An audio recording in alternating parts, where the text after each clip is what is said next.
Yo, what's up everyone? What's up PlayStation Nation? You are now tuned in to the What's Up PlayStation podcast. What's up? What it is, what it do? What's up? What it is, PlayStation, what's up? J, Bari, and Persona got it locked in the tub. Saturday mornings, y'all know what's up. What it is, what it do? What's up? What it is, PlayStation, what's up? J, Bari, and Persona got it locked in the tub. Saturday mornings, y'all know what's up. They don't need no introduction. You already know what you getting, and that is facts with a discussion. The greatest to bless the mic without the needless interruption. Face it, we got an anatomy like a little bite of me for a concussion. You know what's up, man. I mean it when I seen it. I was proud of these brothers. They entertain the people every week without cussing, and you don't ever hear the drama. They keep it clean on the podcast. Independent duo doing it big when they broadcast. Haters hate to see them doing positive things. PlayStation Nation got you, ain't it obvious, man? We pulling up every week and showing love in the chat. Unlike these other channels, these guys are showing their back. Like, what's up? What it is, what it do? What's up? What it is, PlayStation, what's up? J, Bari, and Persona got it locked in the tub. Saturday mornings, y'all know what's up. What it is, what it do? What's up? What it is, PlayStation, what's up? J, Bari, and Persona got it locked in the tub. Saturday mornings, y'all know what's up. They don't need no introduction. Persona, the gaming politician, politicking for the come up. Division and vision require precision, decision that gotta be thought of. The potential is exponential. Gamer credentials is what they brought us. Get caught up. You know, Bari bring the passion when he's speaking from the heart. He the best lisp on YouTube, climbing up the charts. And when Persona speaks, he gon' tear the mic apart. Intellectually, of course, cause you know the boy's smart. They cover the news with integrity, so you know it's a must watch. Ain't no console war, just two brothers being a font. What's up, PlayStation got the Saturdays locked. And if you ain't tuning in, you missing out. Get blocked. What's up? What it is, what it do? What's up? What it is, PlayStation, what's up? J, Bari, and Persona got it locked in the tub. Saturday mornings, y'all know what's up. What it is, what it do? What's up? What it is, PlayStation, what's up? J, Bari, and Persona got it locked in the tub. Saturday mornings, y'all know what's up. Yo, listen, man. I really do appreciate everyone that always comes through to rock out with me and Bari, man, on What's Up PlayStation podcast. A podcast by fans for the fans, or by the community for the community, I should say. Listen, man. For me, man, I'm gaming with Persona. If you enjoyed listening, definitely subscribe to this YouTube channel. I'm a PlayStation fan too.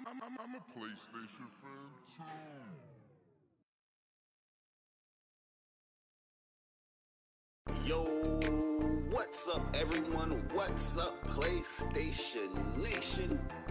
You are now tuned in to the What's Up PlayStation podcast. What's up?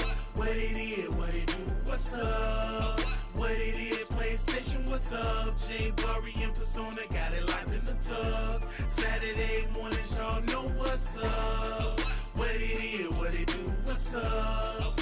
What it is, PlayStation, what's up? J, Bari, and Persona got it locked in the tub. Saturday mornings, y'all know what's up. They don't need no introduction. You already know what you getting, and that is facts with a discussion. The greatest to bless the mic without the needless interruption. Face it, we got an anatomy like a little bite of me for a concussion. You know what's up, man. I mean it when I seen it. I was proud of these brothers. They entertain the people every week without cussing, and you don't ever hear the drama. They keep it clean on the podcast. Independent duo doing it big when they broadcast. Haters hate to see them doing positive things. PlayStation Nation got you, ain't it obvious, man? We pulling up every week and showing love in the chat. Unlike these other channels, these guys are showing their back. Like, what's up? What it is, what it do? What's up? What it is, PlayStation, what's up? J, Bari, and Persona got it locked in the tub. Saturday mornings, y'all know what's up. What it is, what it do? What's up? What it is, PlayStation, what's up? J, Bari, and Persona got it locked in the tub. Saturday mornings, y'all know what's up. They don't need no introduction. Persona, the gaming politician, politicking for the come up. Division and vision require precision, decision that gotta be thought of. The potential is exponential, gamer credentials is what they brought us. Get caught up. You know, Bari bring the passion when he's speaking from the heart. He the best lisp on YouTube, climbing up the charts. And when Persona speaks, he gon' tear the mic apart. Intellectually, of course, cause you know the boy's smart. They cover the news with integrity, so you know it's a must watch. Ain't no console war, just two brothers being avant. What's up, PlayStation got the Saturdays locked. And if you ain't tuning in, you missing out. Get blocked. What's up? What it is, what it do? What's up? What it is, PlayStation, what's up? J Bari and Persona got it locked in the tug. Saturday mornings, y'all know what's up. What it is, what it do? What's up? What it is, PlayStation, what's up? J Bari and Persona got it locked in the tug. Saturday mornings, y'all know what's up. Yo, listen, man. I really do appreciate everyone that always comes through to rock out with me and Bari, man, on What's Up PlayStation Podcast, a podcast by fans for the fans, or by the community for the community, I should say. Listen, man. For me, man, I'm gaming with Persona. If you enjoyed listening, definitely subscribe to this YouTube channel. I'm a PlayStation fan too.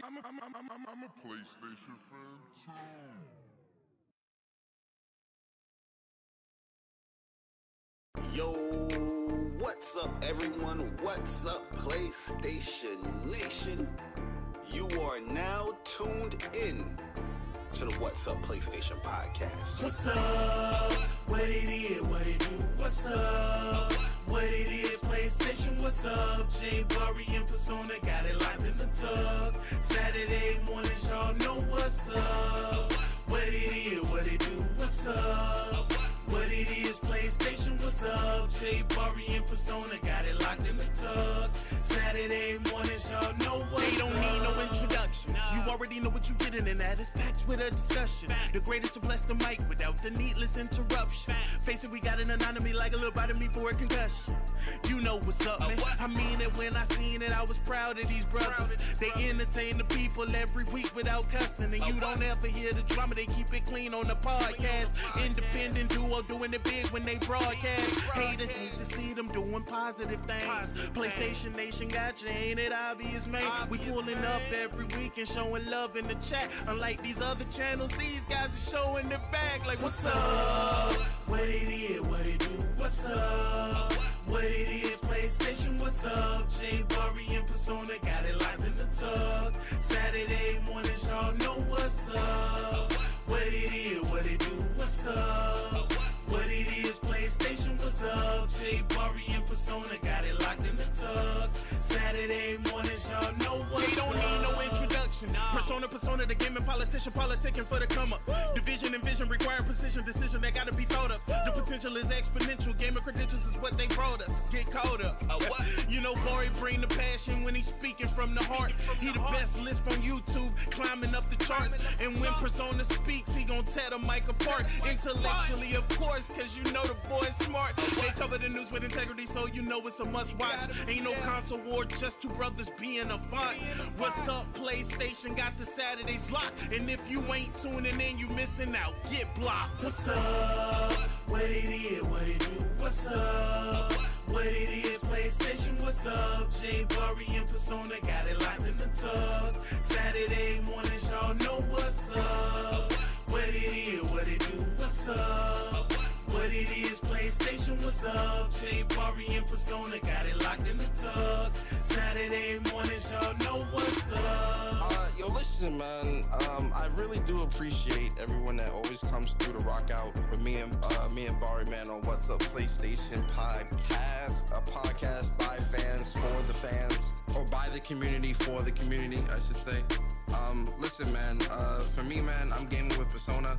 If you enjoyed listening, definitely subscribe to this YouTube channel. I'm a PlayStation fan too.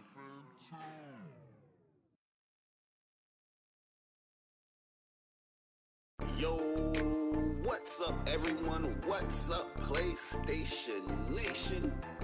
You are now tuned in to the What's Up PlayStation Podcast. What's up? What it is, what it do? What's up? What it is, PlayStation, Station, what's up? J Bari and Persona got it locked in the tub. Saturday mornings, y'all know what's up. What it is, what it do, what's up?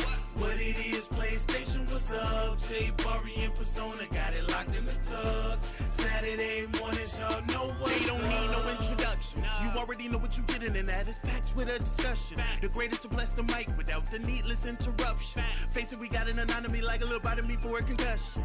You know what's up, man. I mean it when I seen it. I was proud of these brothers. They entertain the people every week without cussing. And you don't ever hear the drama. They keep it clean on the podcast.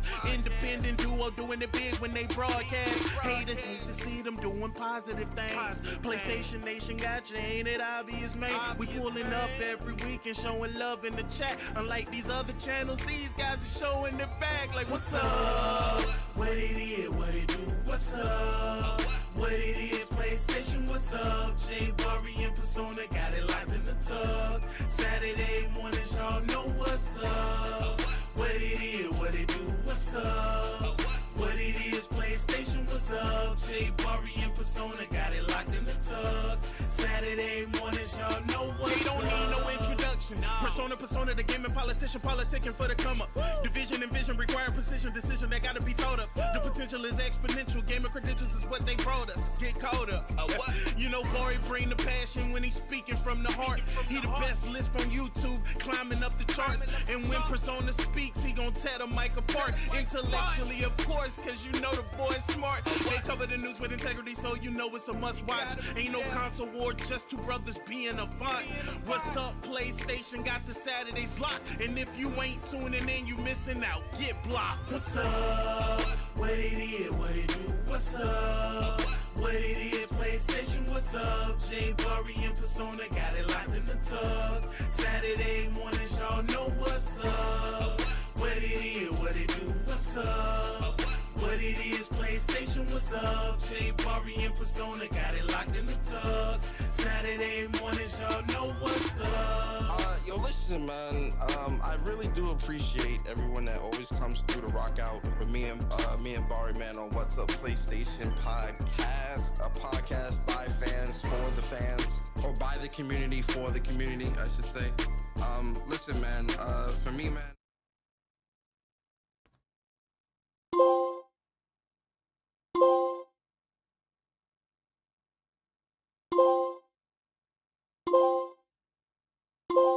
Yo, what's good, people, man? It's your boy Persona, gaming with Persona, one half of the What's Up PlayStation podcast crew, and welcome to episode 187 of What's Up PlayStation podcast, a podcast for the community, by the community. I'm your host this week, Persona, and we got a pretty good shot. I know it's been a while, guys. It's been what, 2 weeks? 2 weeks.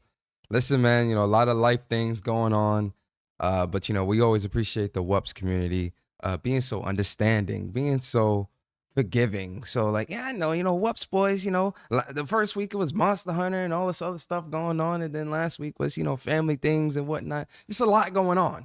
It's a lot going on, but we are here and it's a lot of news to talk about, a lot of news to catch up on. And we're very happy, man. So shout out to the WUPS Nation members, the WUPS community, and people finding our channel for the first time. And if you are finding our channel for the first time, hopefully you enjoy your staying by the end of the show. We earn your like and subscribe. But What's Up PlayStation Podcast? It's a two-man team. Two brothers from New York. You know what I'm saying? You see him down there, Mr. Light Bright. Fix your face. What's wrong with him, huh? Why you look like that, huh? Hiding behind the mic. Huh? Mr. King of the Bronx. The Crown Collector. The Long Sword God. There's no one I would have on my Monster Hunter team with the long sword. Pause. Then my boy Bari. You understand? That boy, he be washing the monsters. Mr. Blinking real hard. I'm talking about my bro Bari down there. Bari, what's going on with you, brother? How you feeling today, man? A little tired, man. I can see. You know what I mean? Shout out to Kendra. You know, DC Gaming, Nails, TV. Persona. Yeah, it was like almost 3:00, you know, our time. So facts. Ain't got that much sleep, but nah, man, it's good to be back. You know, we took a little hiatus. We was gone as long as Concord was out. 2 weeks. Yo, facts. You know what I mean? But uh, a lot of things happening in the world and family, so those things are more important right now. But yeah, man, we do appreciate y'all coming through, checking us out. Pretty fun show because there's a lot of news this show, and yeah, this gonna be the wake up in the morning type joint that a brother need. But yeah, man, if you don't mind, hit the like button, share the stream out, get the PlayStation Nation in here, and hopefully y'all enjoy the show. Yeah, Concord caught us straight. I miss Concord, man. Yeah. I was thinking about it this week, like I was hearing the music there, Yeah. and I was like, damn, man, they really got rid of that game, bruh. Crazy. You know what I mean? Crazy. Like, I'm surprised people did not play that game, man. Absolutely but crazy. It is what it is. Yeah. Yeah, yo, I miss Concord as well. I love Concord. I wish I would have been able to get the platinum in that game. It sucks I couldn't get the platinum. One of my platinum hall of shames, honestly. But yo, Bari, how you feeling this week, man? How's your week, man? How's everything going with you, man? Talk to me, man. Let me know how everything is. No, I mean, pretty typical work week. A lot of training. You know, people transitioning their jobs, getting promoted. So, your brother been training a lot of people this week. But yeah, man, work is work. But gaming has been pretty much Monster Hunter Wilds, man. That's pretty much been playing. I ain't touched no other game that have been coming out other than Monster Hunter Wilds. So Yeah. my week I'm in the wilds, man. I'm in the wilds, cutting up monsters and trying to get these trophies that Capcom, RNG base. So Crazy. it is what it is. But how you doing, man? Yeah, man, I'm doing good, man. This week, work is busy. A lot of things going on, a lot of moving parts and whatnot. So you know how that's how that works. And gaming wise, yeah, man, I've been on Monster Hunter Wilds quite a bit, as well. That's really all I've been playing, working towards that platinum. Made it to Hunter Rake 100 this week. Very happy about that. Love the game. And now we crown farming, man. I'm trying to get this platinum, so we crown farming, trying to get these mini and gold crowns and whatnot, man. So it's a lot of that's really the only game I've been playing. Like, I haven't touched no other game but Monster Hunter, and really I want to platinum Monster Hunter before Assassin's Creed and First Berserker and all that come out. Like, it's a lot of towards the end of March, there's a lot of games that I really want to play and put a lot of time into. Onslaught and March is here, man. March and April, yeah. So I'm hoping to at least get the platinum. Or not hoping. I plan to try to get the platinum in Monster Hunter Wilds over the weekend, or at least early next week. We'll see how that plays out with these crowns. But yeah, that's all I've been playing. That's my goal. That's my jam. But yo, let us know in the chat, man, what y'all been playing, man. How y'all feeling this week, man? Hopefully you guys had a great week as well. Had a fun week. With whatever you were doing, whatever games y'all playing. Hopefully you guys are enjoying that as well. And we appreciate everybody coming through, man, rocking out. Appreciate everybody in the chat. Shout out to my man William. He said, Jay Bari, well, maybe People Can Fly or Jason Blundell's game will be even better than Concord as multiplayer goes. Well, People Can Fly, I don't know what they made as far as multiplayer. Outsiders, Outriders, I mean. Oh, Outriders was cool. Yeah, the game was fun. Jason Blundell, that's like one of my favorite people. So that's Treyarch. That's the real Treyarch right there. So we'll see with that. Yeah. But yeah, so definitely glad to have everybody here, come through, rock out with us, man, on this Saturday morning. What's Up PlayStation Podcast, episode 187. And it's been a while, but we're gonna get into the rigmarole and how we do things, man. And the first thing that we love to do. And Push Square actually updated the list. I'm surprised. Push Square knew. They said, "Oh, Persona and Bari, they're gonna be live. Let's make sure let's make sure we got everything squared away and got things updated when it comes to the games for the week."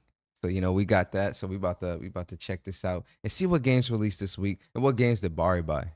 Because Bari be buying games. Bari be buying games, but we gonna see. But for the games that released this week, We got War Side for the PS5, PS4, and so this is something new as well. That I noticed. Shout out to Sammy Barker. By the way, they started adding. This is the first time I'm seeing this. They started adding like, I guess, little mini descriptions of like all the games and what the game is and And the whatnot. actual link to the game. Yeah, and the link to the game. I actually think that's a very cool and welcomed addition. So, shout out to Sammy Barker, Push Square, for doing that. Then we got Beyond the Ice Palace 2 for PS5, PS4. We've got Centum for PS5, PS4. We got Chernobyl Liquidators for PS5 we got Wander Stop for the PlayStation 5. We got Fate Reawakening for PS5. We've got Heroes Hour for the PS5. Metal Bringer for the PS5. Dwarf for the PS5. Police Shootout for the PS5. And last but not least, WWE 2K25 Hey, for the PS5. read that description, man. What, for Police Shootout? Yeah. All right, so Police Shootout is a turn-based FPS game. Start your policeman's career, solve cases, gain experience, and begin your adventures in San Adreno now. Ain't nothing shooting going on. That's kind of crazy. A turn-based FPS game. A turn-based cop game. Who he shoot? Who? Let me Yo, not ask. click that link. Click the link. Let me see. I need to see how it look. I think it's a hyperlink on it. Yeah. There's no hold on, let me see if I can look at it on YouTube. Yeah, I want to see. I kind of want to see what this shit look. And they already downvoting it. Yeah, let me see what this shit look like, yo. Let me see. Yo, I gotta see what this shit look like. That's crazy. Yo, TZ, TZ, what up, man? Yo, shout out to TZ. Alright.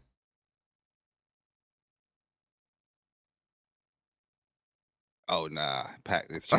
Yeah, I could already just tell from the title screen. Ah man, yo, listen.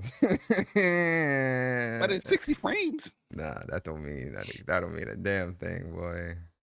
So you can go like crazy in this game. You can just shoot up people. I don't know. It don't look like it. It look like he's It's an solving RPG crimes. cop game. Yeah, it's an RPG. It look like. Oh, he's shooting though. Let me see. It's turn-based. But if it's turn-based, how?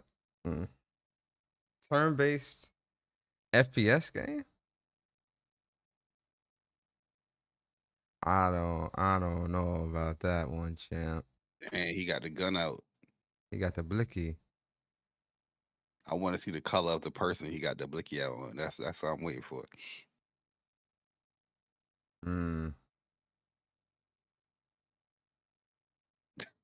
Hey, yo. Yeah. Hey, yo. Hey, yo, this is definitely one of them PC games that's coming to console. Hey, yo, that's a fact. This is definitely one of them. Damn. I don't know. What's the Fallout, the VATS? That was like VATS? Yeah, it's looks like a VAT system. Yeah. That's exactly what it looked like just now, like a mini VAT system. There's Man, he put 3 in them in no blood. Ah, man. Yeah, they might have to pat this up, man. Pat this game up. That boy's shirt clean after getting 3 shots. Ah, man, I'm good. I'm good on this. They could. He do got the criminal boots on. Yeah, he had them criminal boots on. The big ass steel toe boots. Yeah. Let me see. You know he's suspect. Yeah. Let me see. What he shoot here? So like, are those like supposed to be like where you can move? Okay, insufficient action. I don't know about like no. I mean, I don't know about no turn-based. I don't know. Like I don't know about this one. Yeah, I don't know. Oh, he's moving. Listen, if the cop getting shot, the cop need a new job. Like, listen, if the cop, okay, yeah, all right, man. Let's move on from this. Yeah. So yeah, police shootout. It Oh, he got a. Is that a what gun was that? I look like a shotty. Nah, that look like a. Shotty Oh, that's a bro. He got a shotgun and he not hitting it. Wait, he hit. Hey, yo, bro, knock it off, bro. Knock it off. Wait, hold on. Whoa. Wait a second. Hold up. Wait a second. But look how close he is with the shotty, bro. He gotta get into the green. He gotta get in the green circle. Bro. Damn, yo. Nah. See, this is my problem, man. This is my problem. The people that be showcasing the game, they're not selling the game. Look, he outside the green circle. Whoa. How you missed 3 times though, brother? Cause they're not hitting that green. I know he's not hitting the green, but I'm wondering, like, how the hell did you miss? How did you miss 3? Yeah, that's police shootout. I'm good on that. Respectfully, I'm good on that. Trash. Yeah, I'm good. I'm extra good on that. Y'all can keep that. Y'all can keep all of that. That ain't for me, respectfully. But yeah, those are the games that released this week, guys. Let us know what interests you, what grabs your attention. You feel me? But yeah, yo, now we are gonna be in the spotlight portion of the show, and it's been a while, but we are in the spotlight portion of the show. For those that are new here, the spotlight is where me and Bari give you a game or games that we think y'all should check out. Right? It could be a brand new game, it could be an old game, it could be a game for your childhood, it could be a game that hasn't even released yet. The purpose of the spotlight is for us to spotlight games that we think you, the community, should check out. Bari, starting with you, my good man. What is your spotlight game for the week, and are you gonna break the rules? Are you breaking the rules this week? It's been 2 weeks. I'm gonna break the rules, man. What? My spotlight game for the week is gonna be very themed based. Hopefully, y'all catch on to the 2 themes of my spotlight games for the week. First game we have here is Forza Horizon 5. Yo, Premium come Edition. on, bro. Yo, come on, bro. Oh my God. Second game I have here is Tony Hawk's Pro Skater 3+4 Digital Deluxe Edition. I'm excited for that. I got the first collector's edition. I did buy the collector's edition for this one as well. I'm very excited for Tony. I love Tony Hawk, by the way. Tony Hawk is a great series. I was playing that back when I was a kid. I love that. So that I'm getting those for sure. Third game I have here, Doom: The Dark Ages Premium Edition. Yo, you being messy. Do you get the theme? I do get the theme, sir. My first theme. I do. What is it? Third party focused. All right. So here's my spotlight games for the week, and we going anime. All right. Next week, big game coming out. Bleach Rebirth Oh my of Souls. God. Garbage. Very, very excited for this game. I'm gonna be on this heavy. I just hope I will be letting people know as far as how it is, especially when it comes to the online portion of it. I just hope the online portion of it is good. I think everything else they have been nailing it. The gameplay looks amazing. Obviously, they're doing the whole entire story. Mhm. Well, the first story before the 1,000-Year War, or everything after, when Ichigo loses his powers or whatnot, fighting Aizen. But yeah, so yeah, that's going to be a lengthy, story-driven fighting game. So if you're looking for a lot of single-player content, this game is going to have you covered.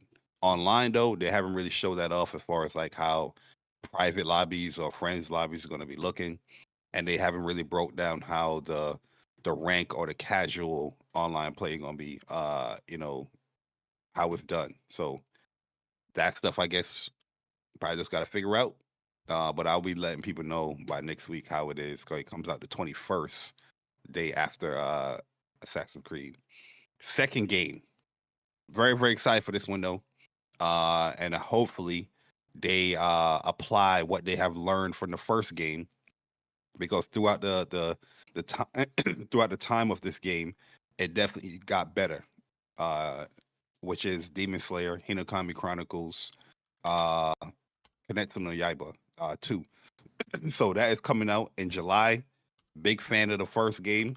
Lots of characters from the Demon Slayer series, and you're gonna be adding even more. And yeah, like the last game, the first game, they had a big update where they actually added lobbies. I mean, the netcode was still is what it is, but the fact that you have those private lobbies is really, really good. So yeah, I got good faith in this game right here. So yeah, that's Kimetsu no Yaiba Demon Slayer, Hinokami Chronicles 2, which is going to be pretty dope. And the last game I'm going to be spotlighting, anime base. Um, the more I'm watching the game, the more I'm excited. I like Hunter x Hunter a lot. You know, I'm not like super excited like the first two that I announced, but I'm still going to get this one as well. You know, which is Hunter x Hunter, Nen Impact.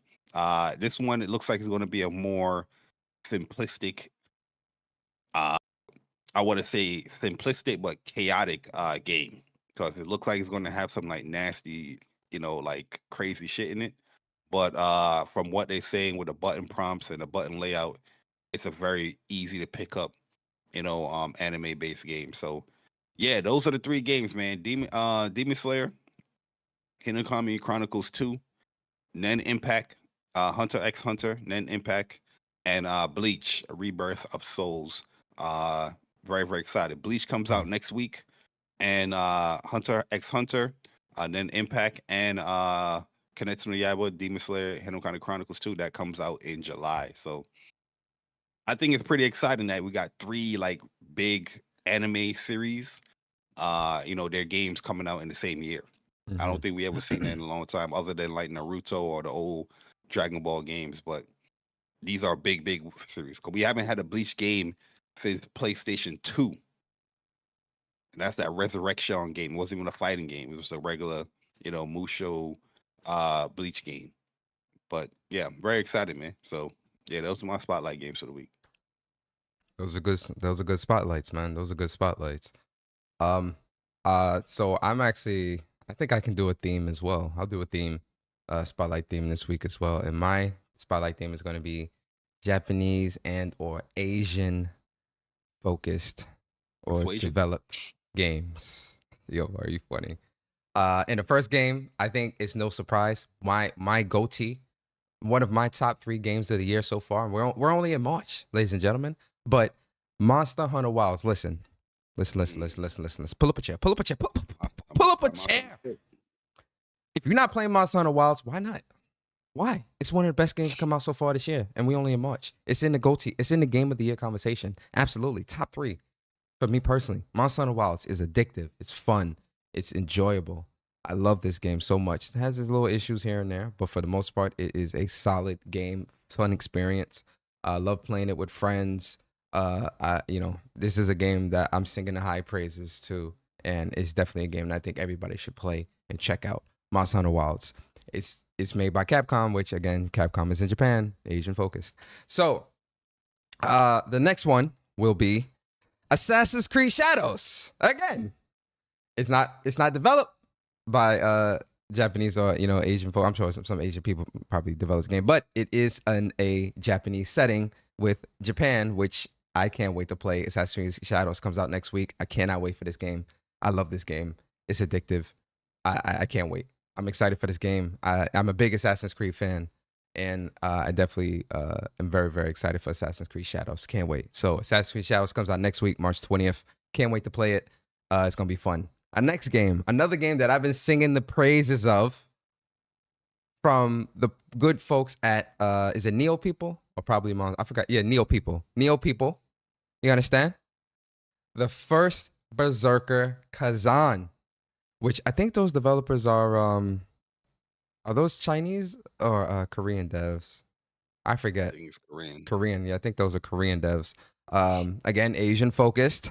Shout out to First Berserker Kazan. Again, a game that I am extremely excited for. Comes out March 27th. Fire game. Again, go play the demo. The demo's in the PlayStation Store right now. You can play for free without having to pre-order or buy anything. It's like, well, Persona, what's the game like? You can go download the demo and play the demo for yourself to see if it's a game that you'll like.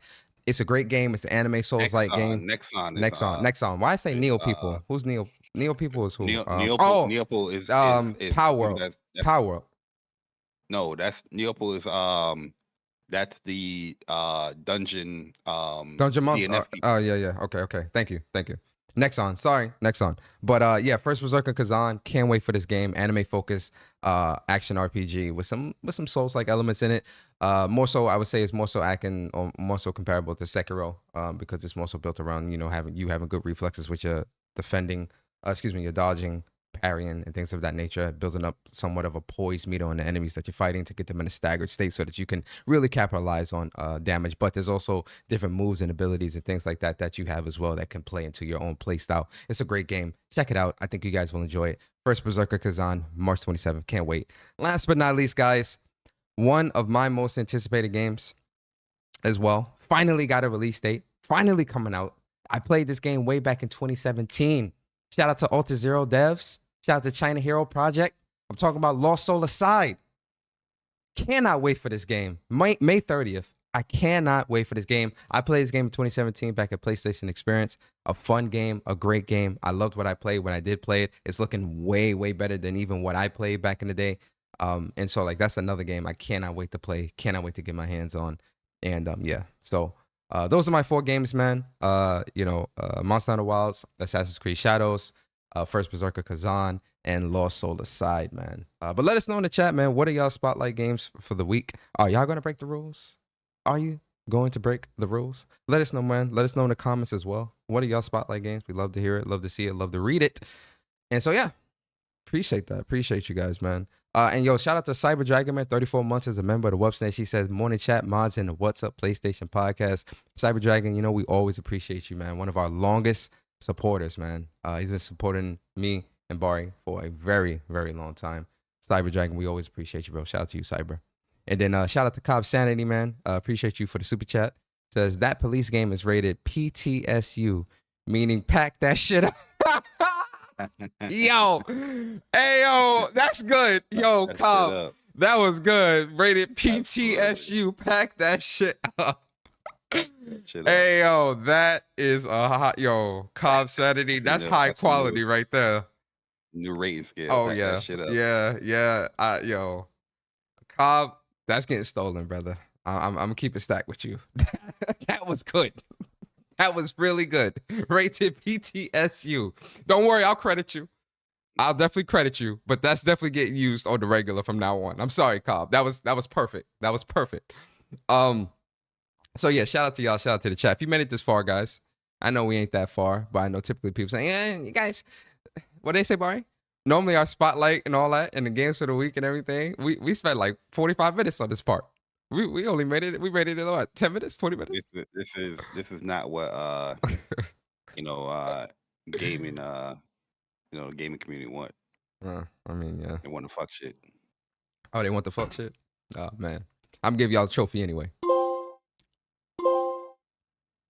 cause y'all made it this far. Yo, shout out to TZ, man. 21 months as a member on the channel. TZ, we always appreciate you, bro. Shout out to my boy TZ. He says, always appreciate you, boys. This show is very authentic. Very authentic. Hey, yo, listen, that's an inside joke. That is an inside joke, but just know, authentic, it's got a new meaning. Shout out to my boy TZ. Shout out to my boy TZ. Authentic's got a new meaning. I'm not going to tell y'all what it is, but just know, when I use that word, it means something else. Trust me. Shout out to my boy TZ. And shout out to Kyle, man. Appreciate you. 17 months as a member. He says 17 months ago, spotlight for me is Sonic. 17 months. Also, spotlight for me is Sonic Unleashed Recompiled and Sonic Racing Cross Worlds. Played the demo in February. It's something I'll pick up. Oh, that's dope. That's dope as hell. Yo, Kyle is a hardcore Sonic Unleashed. That's the one when he turned like the little like weird beast. That was on the Wii, yes. right? I remember. Yes. Nah, that if I remember correctly. Respectfully, Kyle, write that shit up. Rated PTSU. But yo, man, let's get into some news, Bari. It's a lot of news, man. We got to get through, man. It's a lot to talk about today, man. So we're gonna vibe out, guys. Hopefully you guys got your breakfast. Kick your feet up. It's time to get into some What's Up PlayStation podcast. Yo, Hola Mocha, what's good, bro? Hola Mocha, what's good? Shout out to everybody in the chat. Yo, shout out to Henry, my boy Henry Heck. Resummon to the WUPS Nation membership. Appreciate you. Shout out to my boy Damien. Everybody in the chat. Oolong. Everybody, man. Everybody Yo, here, man. Damien, are you on Monster Hunter? I ain't hear from Damien in a long time, man. Yeah, You see what Call of Duty have done? You know what I mean? Y'all make the game whack. Y'all got a good mechanics, good baseline, but everything surrounding it is trash. I'm gonna come back though for that Teenage Mutant Ninja Turtle. I'm gonna come back for that. Nah, I'll I'm not coming download that back. real I'm quick. good. But I'm not playing COD, man. I'm not playing COD no more, man. I'm good. yeah, cause you trash. He took offense to that. You know what I mean? He ain't playing Call of Duty no more, so I can't call him trash. Bari, you see my streams. You've played with me, sir. Pause. You know damn well I'm the furthest thing from trash when it comes to Call of Duty. You know it, I know it. Everybody in this chat knows it. Even the people that don't like me know it. They won't admit it, but they know it. Trust me. I'm the furthest thing from trash when it comes to COD. Play the game. No, the game is garbage. I'm good. The game is trash. I'm good on that. I'm absolutely good on that. Yo, Damien, what's up? Yo, Cobb, I appreciate you for the 18 months. He says, also excited for Assassin's Creed. Can't wait to see how it looks on the Pro. Yo, facts. I'm excited to see what that looks like on the Pro. Excited to see what that looks like on my LG OLED monitor. I'm very excited for Assassin's Creed Shadows. I wasn't excited last night when they charged me that $250. I tell you. Oh, they charged you too? Yo, yeah. Yo, listen, yo. That statue better look pristine. Yo, facts. Okay? Yo, you know what's funny? I forgot. I don't even want a speckle of dust on my shit. That shit better just be clean. I legit forgot. Like you ever be like just like going about your day, right? And then like you get a text of like some big charge on your card, like everything in your life just stops for a second. Like, yo, wait, what the hell is this? Yeah, yo, that happened to me yesterday. I ain't gonna hold you. I ain't gonna cancel it because I definitely I think the collector's edition looks dope as hell. So like I'm not gonna cancel it. Let me see if it got a steel book. They do. They come with a steel book. That's what happened to me yesterday, guys. I was like going through my day, and I seen a charge for like $200 something. And I was like, what? And it said GameStop. I was like, what the hell is this? And like, we see charges that, we see certain charges that you don't remember. You think it's some other joint going on where it's like, yo, hold up. Like, somebody got my information. What the hell going on? Then I had to check. I'm like, oh, it's the collector's edition. So I'm excited for the collector's edition. And I can't wait. Oh yeah, the steelbook look good. Yeah, it looks good. It looks good. The steelbook look good. And I'm a big fan of red and black. Red and black are my favorite colors. So like that whole collector's edition that's getting unboxed. I got a nice little spot on my shelf that I'm gonna put that statue. It's gonna be a good vibe. It's gonna sit right next to Sephiroth. I'm gonna move that Last of Us Ellie statue down. I'm gonna do it for Yasuke, man. Yes, sir. Yes, sir. But yo, all right, guys, let's get into some news, man, because there's a lot of news that we got to get through, guys. We're gonna be catching up a little bit, guys. So you might see some news from last week or the week before, a little sprinkle, but it's a lot that came out this week as well that we're gonna talk about. So, and like always, guys, we always gonna make the show very entertaining for you guys. So let's get into it, Bari. So the first thing, Bari, we gotta talk about is obviously the PlayStation Plus catalog games for the month of March, because we did get that list, which I think is cool. And I think it's an interesting list, but I'm interested to see what your score is for this list per se. So for the PlayStation list. Oh, all right. Yeah. The PS Plus catalog games for March, we've got UFC 5. We got Prince of Persia: The Lost Crown. We got Captain Tsubasa: Rise of a New Champion. Mobile Suit Gundam: Battle Operation Code Fairy. Arcade Paradise. Bang on Balls Chronicles. That's my favorite game. Fuck, get out of here, bro. Yo, get out of here with that. You Suck at Parking. Siberia: The World Before. And then for the PlayStation Plus Premium members, you get Arcade Paradise VR. That's a PSVR 2 game that you get to play. The original Armored Core games, which this is huge. All the Armored Cores. Armored Core 1, Armored Core Project Phantasma, and Armored Core Master of Arena. Yeah. That's huge. 2, yeah. First 3 Armored Core, original Armored Core games are coming to PlayStation Plus Premium, or obviously the classics. And I think this is huge right here. But Bari, looking at the PS Plus March catalog games, what score are you giving this, man? Are you feeling this list? Give me a score for this. I'm giving it a I'm giving it a B because of the classics. I know they already put the announcement that it was going to bring the Armored Core games in there, and they did. I think the Prince of Persia is a cool addition. The Captain Tsubasa as well, and they also got Gundam in there. The other stuff I don't really care for, but the classic games, yeah, that's legendary right there. The first 3 Armored Core. I don't know if that's because of the whole Firm Software, ordeal with Katakawa. No, I feel like But, this was probably in the works long before that. Yeah, I mean, they announced it when that deal went through, or I remember them announcing it. They was like the Armored Core series is coming, and this is the month it's coming. So, but yeah, I give it a B. I give it a B. Okay, that's fair. Yeah, I think for me, this is kind of a weak list for me personally. This not really only thing of the extra games that really jumps out at me is Prince of Persia: The Lost Crown, which I already owned and played. Yo, what up, Drake? This is a cool game too, by the way. Definitely play that. I'm good on this Captain Tsubasa. You feel me? I think the anime is alright, but I'm good on this Tsubasa. Anime fun. A lot of these other games I'm not really feeling. So for me, the Armored Core from the classics and Prince of Persia really are the only standouts for me this month. So I'm actually going to give this a C. Pretty weak list for me personally. It's a weak list. So it's not about you. It is about me. What you mean? It's all about. So you telling me that you're not going to play Bang on Your Balls Chronicles? Absolutely not. I'm not even going to look at that game, bro. What you talking about? Right. It looked fun.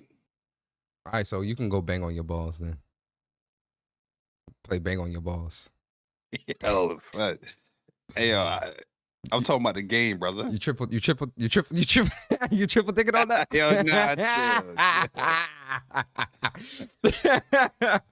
All right, yo, let's move on, man. But yeah, so a B and a C brings it to what? A B minus? Average? Yeah. All right, so how you look? Because I look at a B minus higher. You said B minus or a C or B? What did you say? Is a B minus higher than a B? No, a B minus is lower than a B. So B minus, B plus? Yes. Really? Yes. Yeah. Well, I give it a B minus then. Okay. All right. So then, B minus and a C puts it at. We're gonna just say. Yes, actually. Yeah, you're right. Yeah, you're right. C plus. That's exactly what it is. So, all right, we're cool. But let's move it along. Yo, I always thought it was the grade, so like B, then B minus, then B plus. But it could be, you could be right with that. I don't remember. I ain't been in school over 20-something years. So in like 50 years, you said, right? Yeah, I know it's been a while. You know.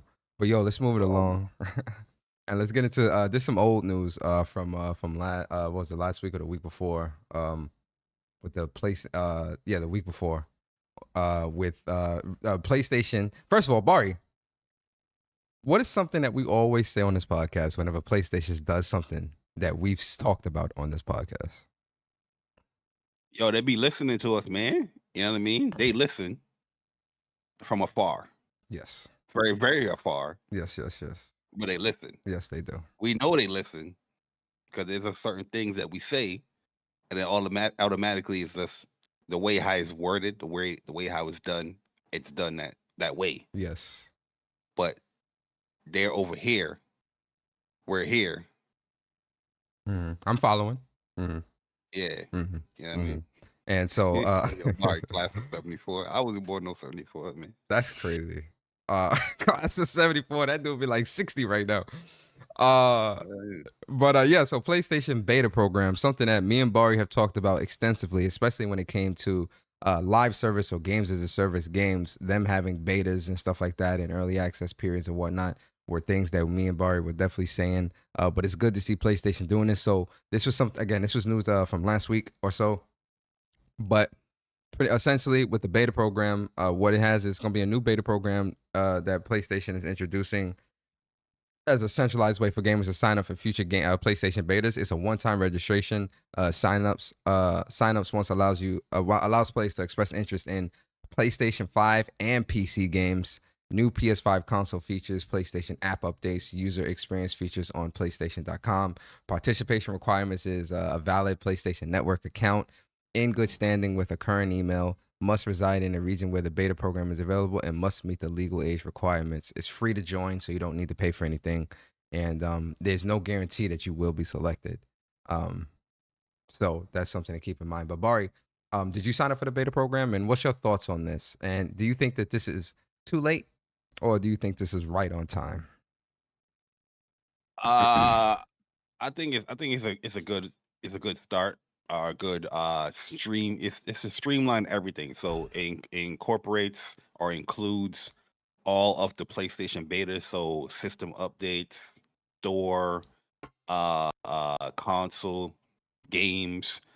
And it just streamlines it as far as like, okay, you're in the beta program. So whatever we push out, which we are looking forward to, or the games, that's what I really signed up for. But there's streamlined process for everything.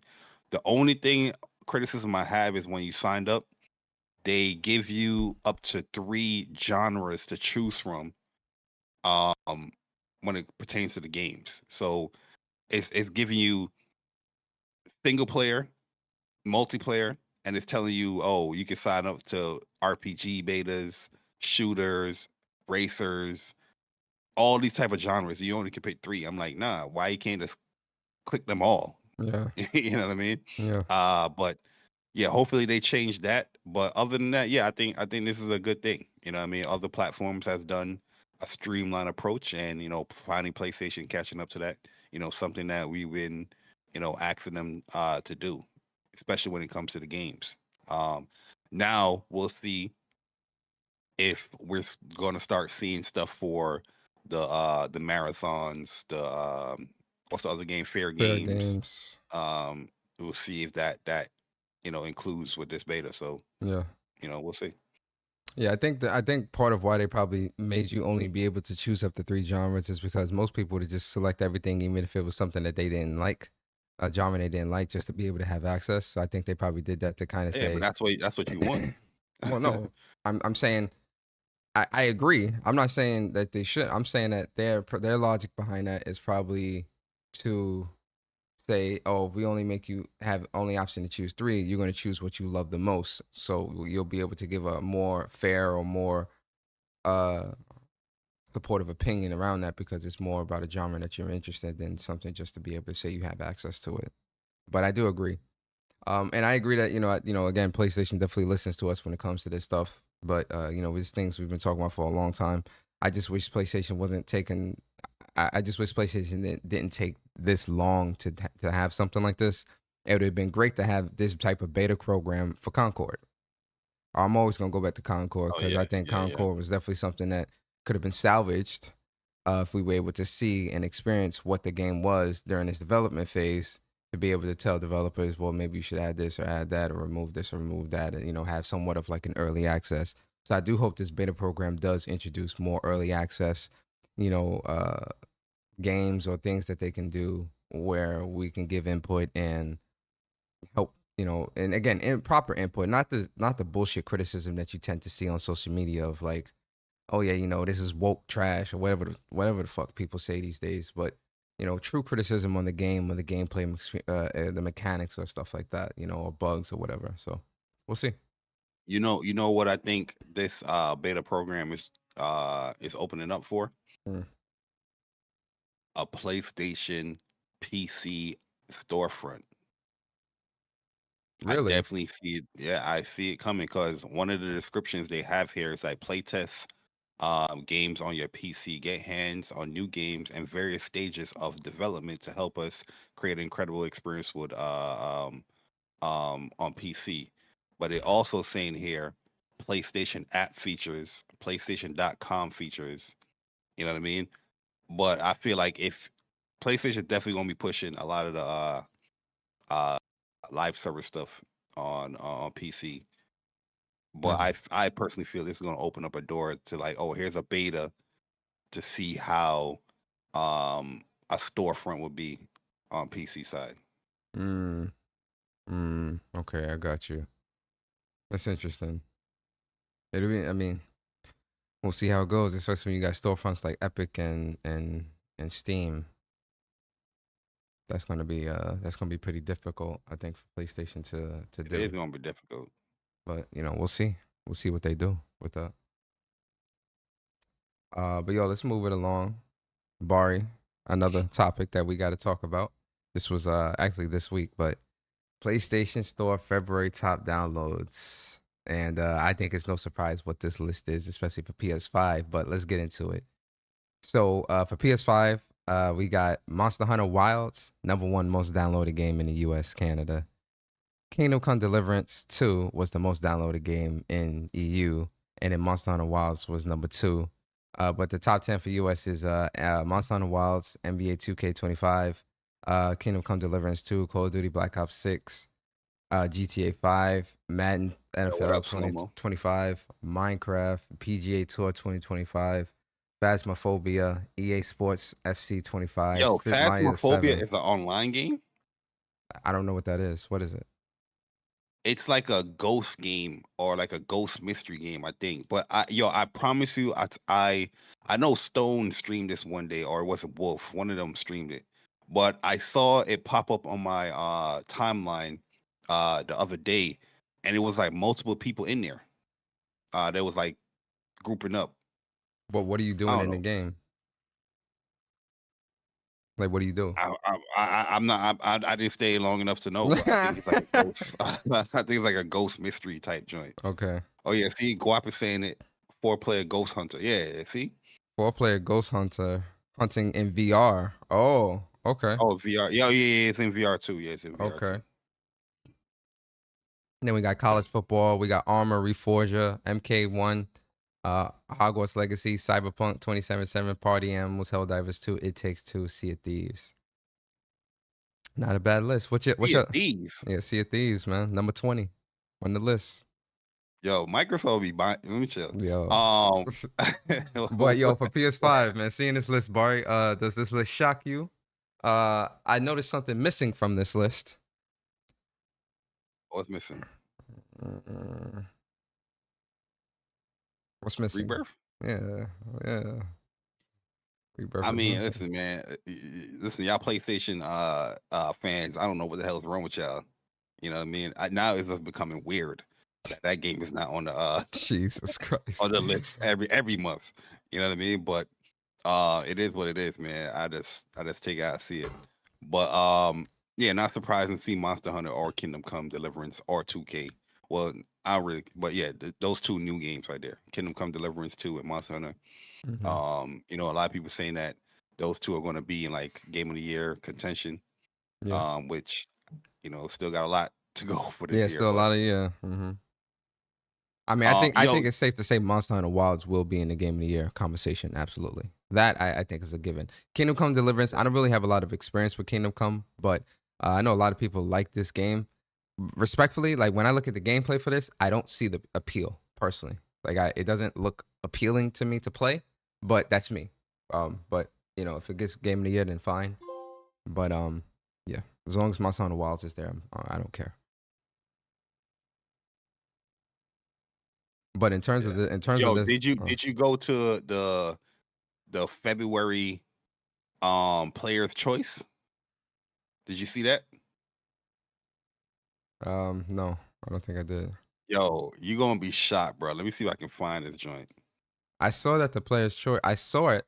I think it was Tomb Raider, wasn't it? You saw it, motherfucker. Yeah, I see it. Yeah. Why you didn't put it in the news? Cause you hurt. That news doesn't matter. Yo, the people have spoken, bro. The people don't know shit. The people don't know nothing, man. That was we just caught Persona, y'all. We caught Persona, y'all. He purposely leaving out news because he mad Monster Hunter ain't win player's choice. I don't know what you're talking about, sir. I have no I cannot confirm nor deny said claim. But yes, for the player's choice, it was Monster Hunter. I mean, what was the game?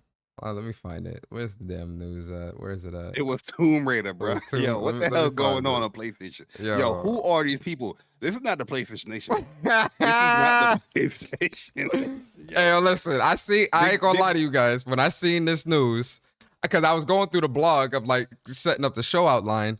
When I seen this for February, I said, nah, we not talk about this, man. Bruh, like this game ain't a chart, but it won the player's choice.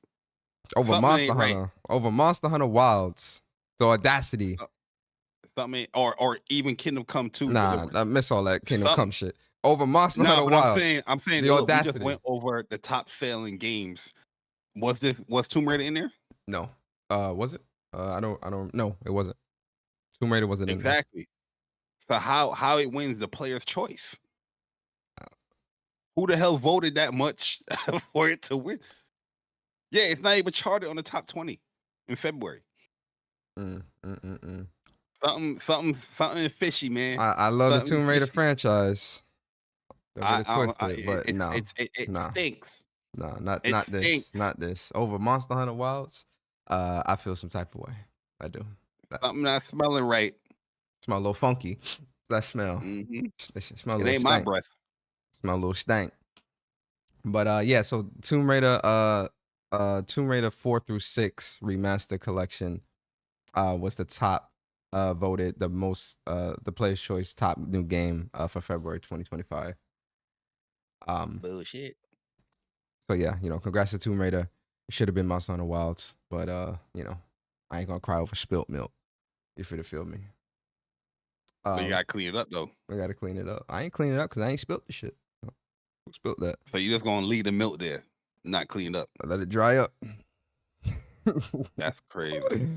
All right, let's move it along, man, and talk about this new this was February. This is old news, but I just want to go over this real quick, man. So the PlayStation VR 2 has got a brand new permanent price cut that actually starts this month. So originally the PSVR 2 was $49.99, but now after the price, $39.99. After the price cut, no. Yeah, wasn't it? Yeah, it was $39.99. Oh, the PlayStation VR 2 was it was $4.99. It was $4.99, right? $5.99, yeah. Okay, yeah, right. Thank you. The Horizon bundle was like $5 and change. I think. $5.50 or something like that. Yeah, you're right. All right, so now the permanent price cut is going to be $3.99 for the regular VR and $3.99 for the Horizon bundle. So both of them are going to be the same price, which is strange. Like, well, I guess they push more people to pick up the Horizon. It makes more sense to pick up the Horizon bundle over the standard because you're getting a game with it for the same price. So, what's your thoughts on this, Bari? I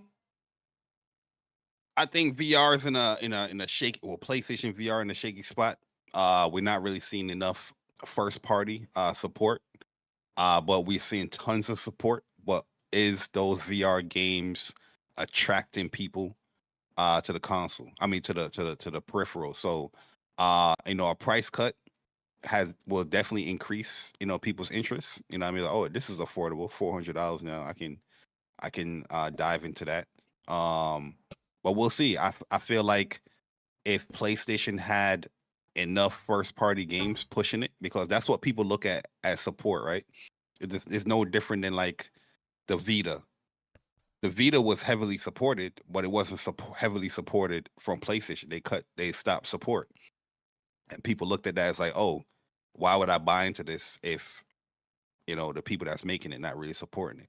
So I feel like if this price cut had the proper PlayStation support, even like porting over their own PlayStation 1 VR games, I feel like there'll be more buzz about this happening. But yeah, for the price to performance, I don't think you're gonna get this luxury type of VR headset for this type of price.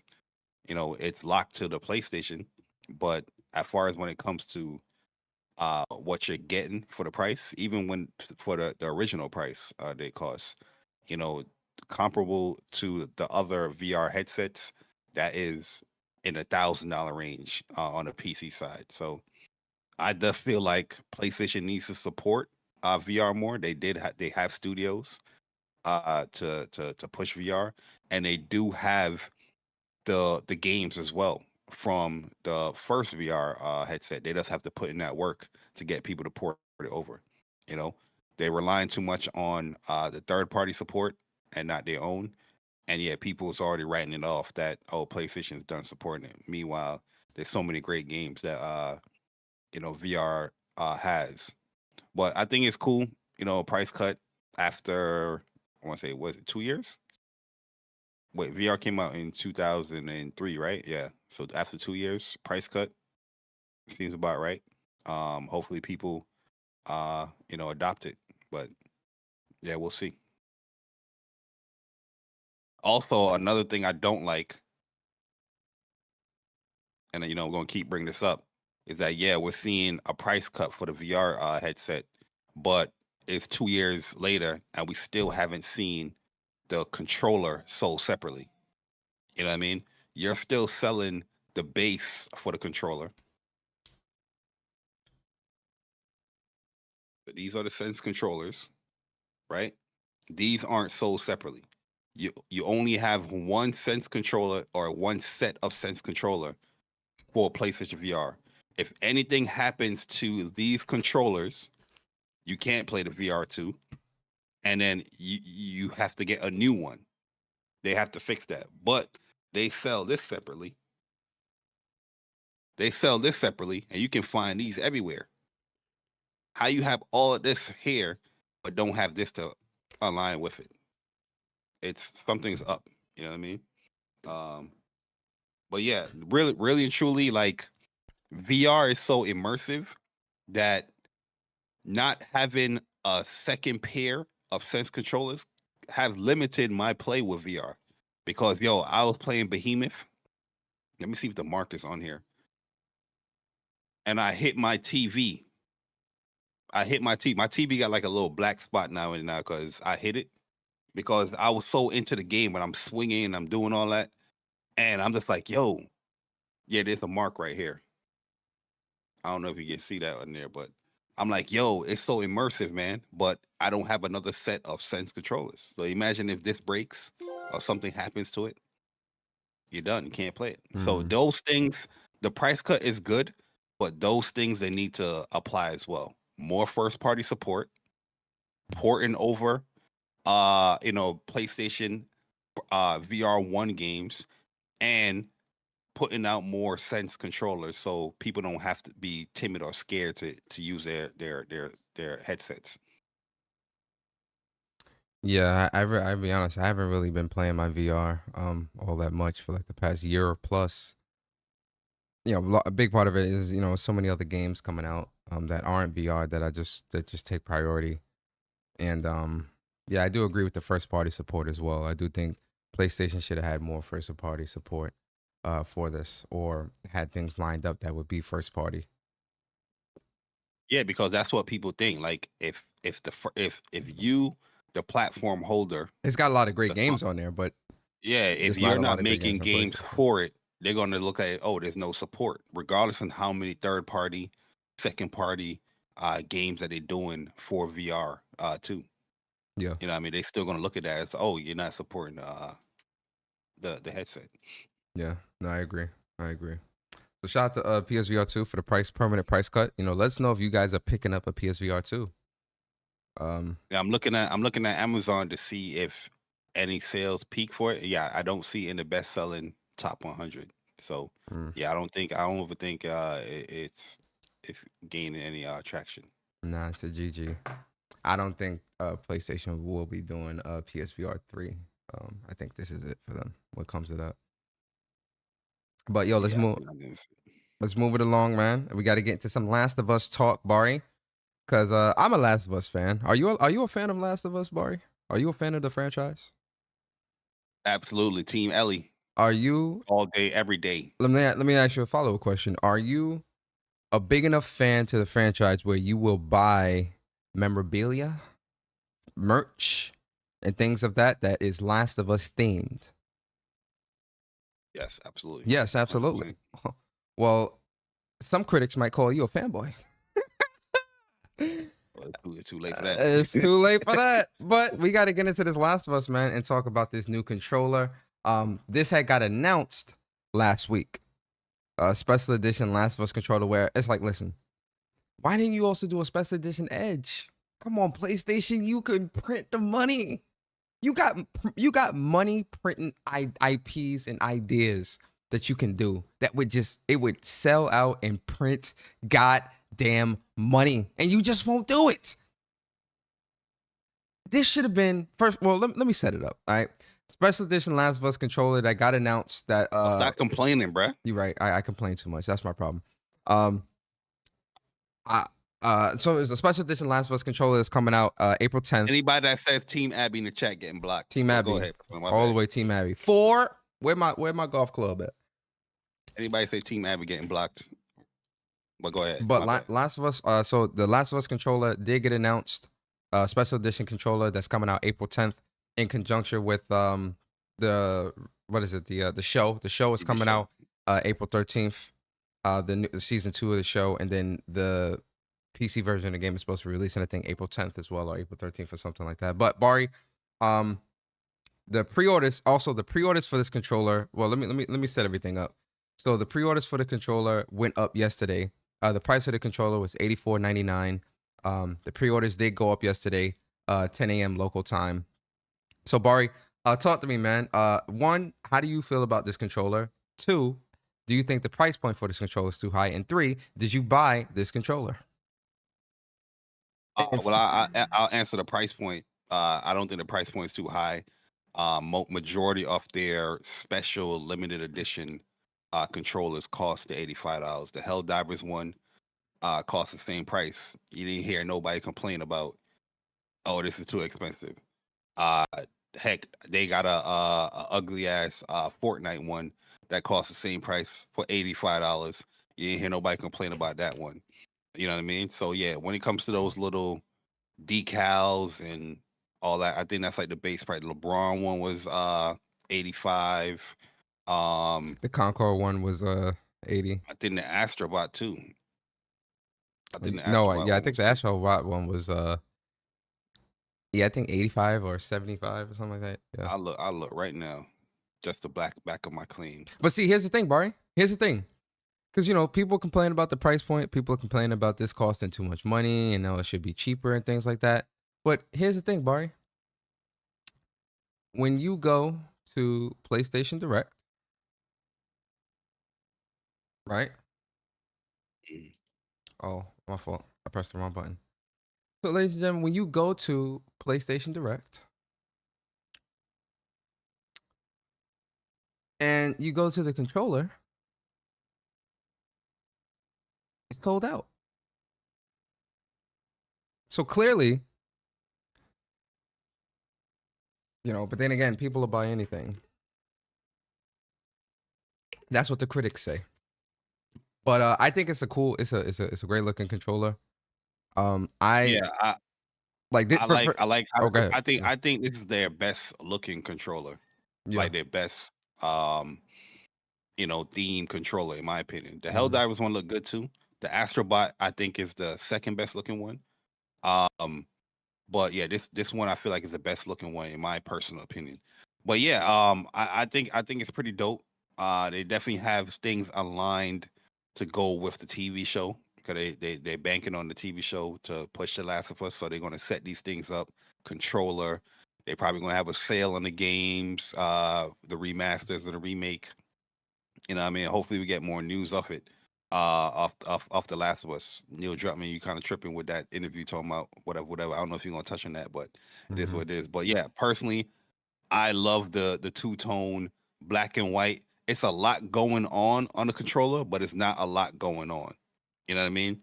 Like, yeah, there's a lot of icons and symbols and things like that, but it's still very simplistic as far as the color scheme.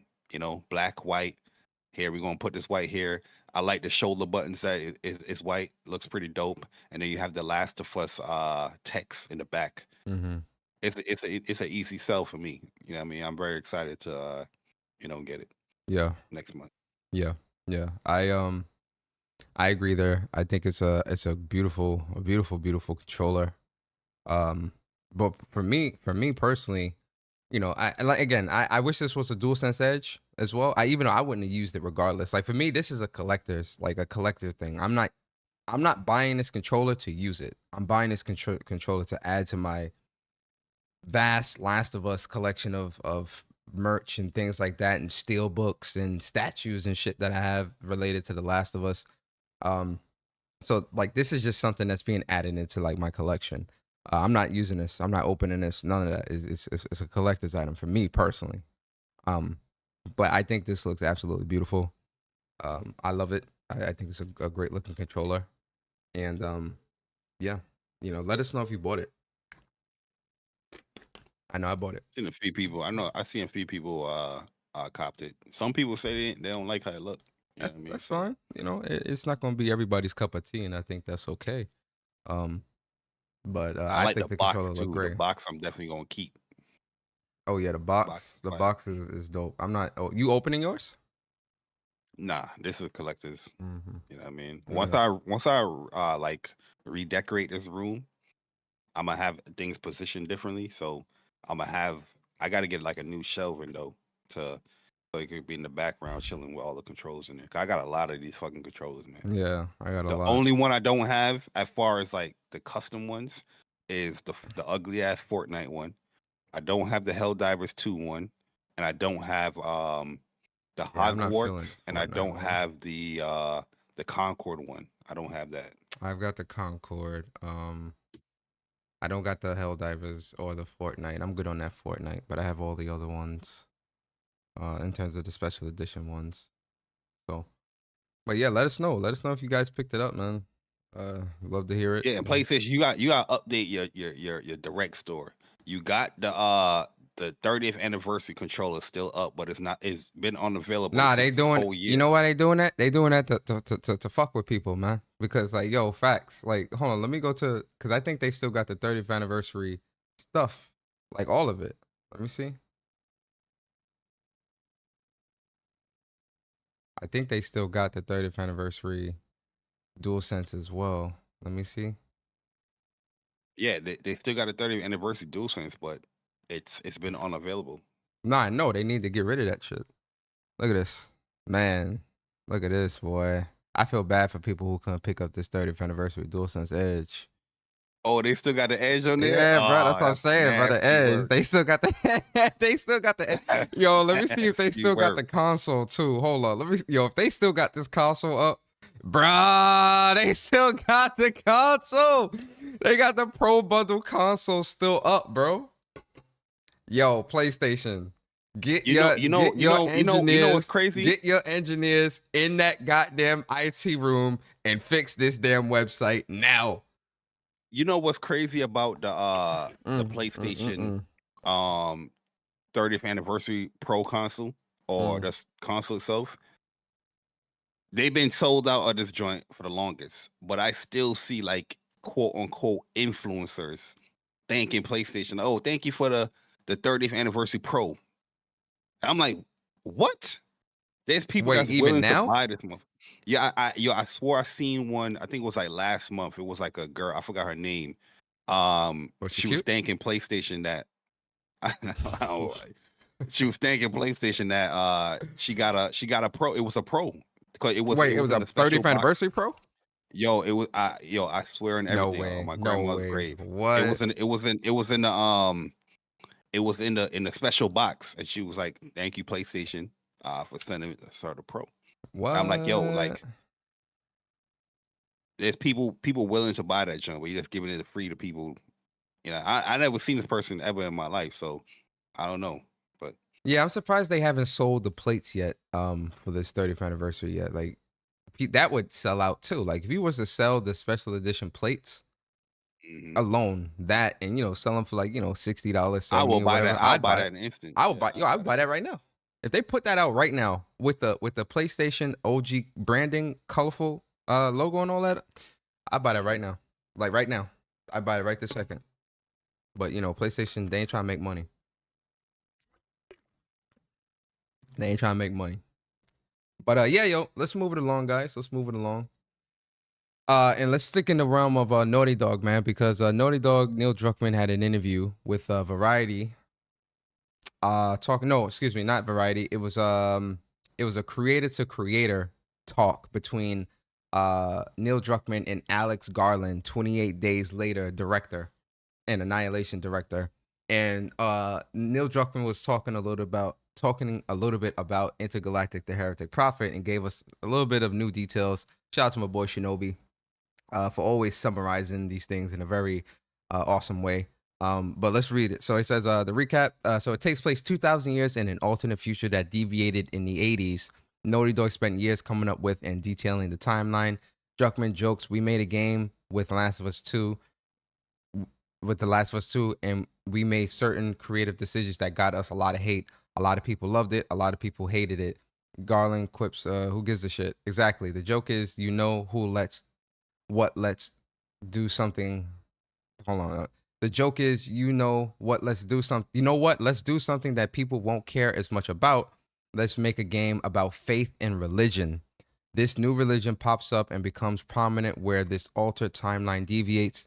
It spent years building out this religion from the original prophet and how it changed and evolved over the centuries. Religion takes place on the planet Semperia, then all communication stops.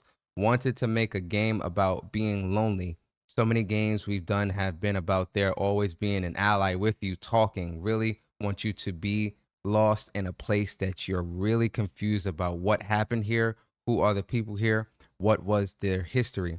No one's heard from Semperia in 600 years. Jordan, the main character, has to figure out what happened if she hopes to ever escape. Bonus on the side, Garland thinks The Last of Us 2 is better than 28 Days Later, hugely inspired by Last of Us. So those are some interesting details about Intergalactic, and that sounded real Souls-like-ish as well. I ain't gonna lie. Bari, seeing these details, little details we got from Neill Druckman in regards to Intergalactic, the Heretic Prophet. What's your thoughts on all this? And obviously, we need to see gameplay or whatever. But does this elevate your excitement a little bit more, knowing just a little bit about what this world is going to be and what the theme is around it? I'll say this. I feel like Naughty Dog are risky as hell. You know what I mean? They're not afraid to dive into topics and themes that, can be very on the, shaky side in gaming. So yeah, that's why, that little sarcastic joke about, yeah, we doing religion and, and all. I was like, okay, you risky as hell for that. I knew that, there was some type of religion going on with the game as far as the title. But they're pretty risky. But yeah, we definitely want to see the gameplay. My thing is like these interviews are great, but I feel like there's a perfect timing for everything. Like as much information that you're talking about this, have new gameplay. It could be short, could be long to align with it, because Well, I think this right here can just turn somebody off away from your game. Like, oh, I don't want to play a game that is talking about religion or politics or faith and all that stuff. But if you had like gameplay or new concept or new screenshots to align with it, people can see the actual vision rather than us hearing it, and that could just turn them off. You know what I mean? Yeah. But Mhm. that's only my thing. But I mean, I'm cool with all the information here. The game, the first trailer looks amazing. I'm hearing that it's more so on that Semperia planet than like a actual intergalactic, journey from planet to planet. But if the planet is big enough and you can travel around it, I'm fine with that, to be honest with you. But other than that, yeah, I'm good with the information here. I'm very excited for the game. I feel like that Intergalactic, the Heretic Prophet part, I don't know, for some reason, I feel like Jordan, I feel like Jordan, and that's obviously Gabriel Sibay's what's her Gabrielle Gabriella Sibay, I think is her whole name. But Gabriella, that's her character. Sati Gabrielle, I think, or something. I forgot her name. But anyway, her character, I feel like her character there's gonna be like some type of revelation or something like that, where she is like a lost prophet or a descendant of some lost prophet that got off world and is coming back and realizes like you got to connect. I don't know, like Jordan, I feel she's much bigger than just some bounty hunter that got stranded on this world. Like I just feel like it's much bigger than that. And obviously we need to see more gameplay. She's gonna be tied to some type of prophecy that this planet has. Yes. And she's probably going to be viewed as that person to free this planet from this hold of, this religion or whatnot. This faith that it had. I can't wait to see. First of all, the information that we got with this, I think is cool. Like, it being based around a religion, because, whatever religion they go for in this game and how they built this and all that. I mean, the first trailer really told you that, with the scripture that it had in the beginning of the goddamn trailer. So like, this ain't nothing new, really. Like, I'm not surprised by any of this information. And honestly, it gets me that much more excited to really see how this game plays out. I can't wait to see how Naughty Dog do their boss fights in this game, because most of their boss fights, I mean, they do great boss fights. I think one of my favorite boss fights from Naughty Dog has been Uncharted 2, Lazarevich. That's a very, very fun boss fight. I love the hell out of that boss fight. And obviously, Last of Us 1 and 2, those boss fights are really good, especially, the sub bosses and all that. They do boss fights really well. But with a game like this that's more melee focused, with what we're seeing with the initial trailer, and me assuming that this is going to be more I don't want to say Souls-like, but have like those Elden Ringing types of elements or whatever you want to call it. I'm interested to see how Naughty Dog is going to do their boss fights in this game and how dynamic and crazy those boss fights are going to be. That's going to be where like this game, if Last of Us 2 got 300 awards, this shit might get like 400. Like if they do it right, this game might really take over and be like on some crazy shit. Yeah, I just feel like they need to promote this game correctly. Like what happened with The Last of Us Part 2, what I mean, was something that was unfortunate, but I feel like interviews like this doesn't really help push the excitement from people outside of the PlayStation or outside of the Naughty Dog fandom for the game. You know what I mean? This is going to probably more turn them off, because you're talking about things that people are sensitive to, but there's nothing really to align to see, okay, what he's saying. Oh, this is what he's meaning with that. You know what I mean? Or more information of that. They kind of did show it, like they kind of did tease that, but there's more information. That's all I'm saying. Mm-hmm. I'm excited. Naughty Dog fans most likely is going to be fine buying it. PlayStation, most likely going to be buying it. With the people outside of that, we'll see. Yeah, we'll see. I mean, it is Naughty Dog, and we know Naughty Dog are one of the darlings of the industry, man. Like people look to them. So, we'll see what happens with that. But let's move it along, man. We got a lot to get through. So another big news, Bari. This is more UK focused, but I mentioned, the UK is essentially getting a layaway program. Oh, let me before we get the next news, let me get these messages and super chats. Yo, Viper Reaps, man, appreciate you. 34 months as a member on the channel. Says, yo, these game names, they are allowing anything these days. He's talking about the catalog games. Shout out to you, Viper. Appreciate you always, Viper. And then Jenna Hayes, appreciate you for the super chat. Jenna says, Bari and Persona, when you receive your physical copy of Assassin's Creed Shadows, show it on Twitter to make the KKK gamers mad. Oh, absolutely, 100%. Yeah, we definitely the collector's edition and all. Collector's edition. Dre, and all. I know it wasn't an interview; it was a conversation. But yeah, it's a creator to creator thing. It wasn't really meant to be something that was like, yeah. Go ahead. Yeah, but it's still promotion. You know what I mean? That's what I'm saying. Like when you're promoting it. Well, I get it. It was just like a conversation, creator conversation. I get it, but I would just like to see them when you bring up something like that. In my opinion, you should have some, gameplay or some stuff aligned with that. Yeah, that's fair. I think that's fair to want that. What I know. I don't know. Unicron, appreciate you for 34 months as a member of the WUPS Nation. He says, I'm just popping in for a few minutes to wish Sam Claiborne a crap day and all of the IGN Game Scoop crew too. What? Claiborne, who's that? Sam Claiborne? Yo, I haven't watched IGN in a long ass time. Me neither. I don't know who that is, and I don't know what the problem is. They block people with difference of opinion. So yeah. And then E-Rice, appreciate you 1 month as a member on the channel. Says I agree, Bari. Need more first party support for PSVR 2, and the Sense controllers need to be sold separately. Yeah, they definitely do. Man. I don't know what PlayStation thinking with that, bro. They tripping. Yeah, I agree. And then shout out to Blue Mustang 357, man. Appreciate you resubbing to the membership, WUPS Nation, man. We appreciate you always, Blue Mustang. My nieces and nephews, they be coming. They were like, "Yo, can I play Kayak VR?" I'm looking at them like, no. I don't trust you.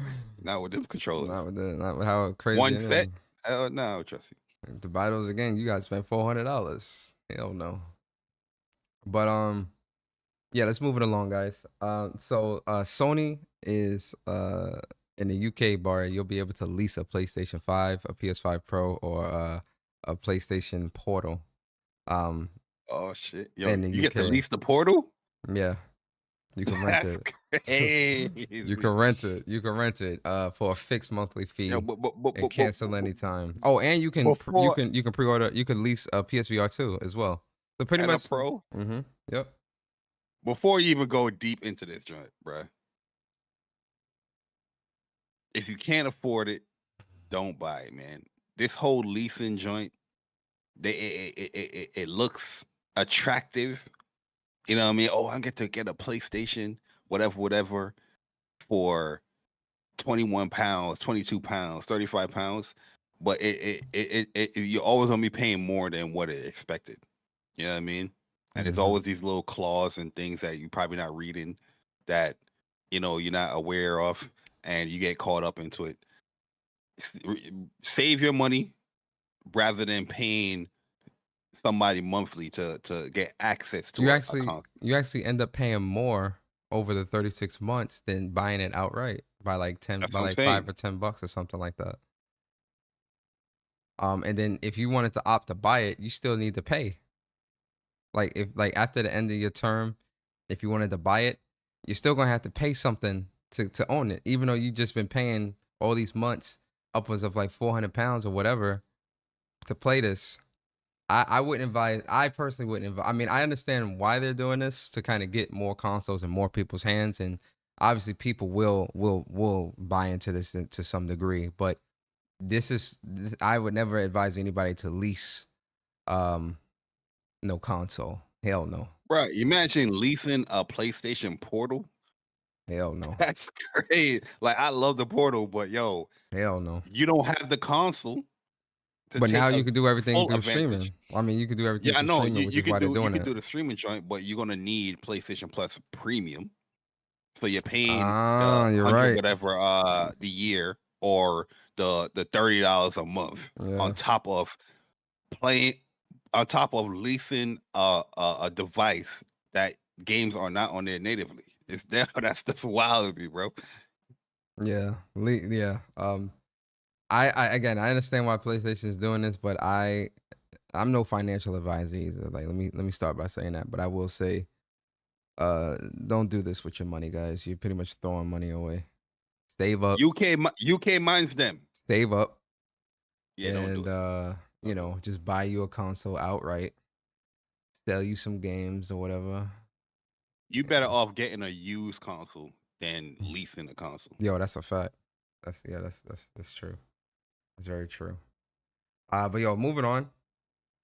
New PlayStation Studio high-end for AAA title seems to feature co-op multiplayer. Here we go again, Bari. Shit. Here we go again. So this is a freshly spotted listing. This is last week's news too. A new PlayStation LA studio revealed that the team is crafting a high-profile AAA console title, and it may revolve around co-op multiplayer. Shit. Here we go again. What's the name of the studio? Yeah, we don't know. We don't know the name of the studio. But it says the job listing is for a game system designer, which basically covers all kinds of player interaction on a fundamental level. The description reads, you will craft mechanics, progression, and system rewards that enhance the player experience, ensuring a balance between challenge, engagement, and fun. It doesn't really tell us much. But this could. All right, bro.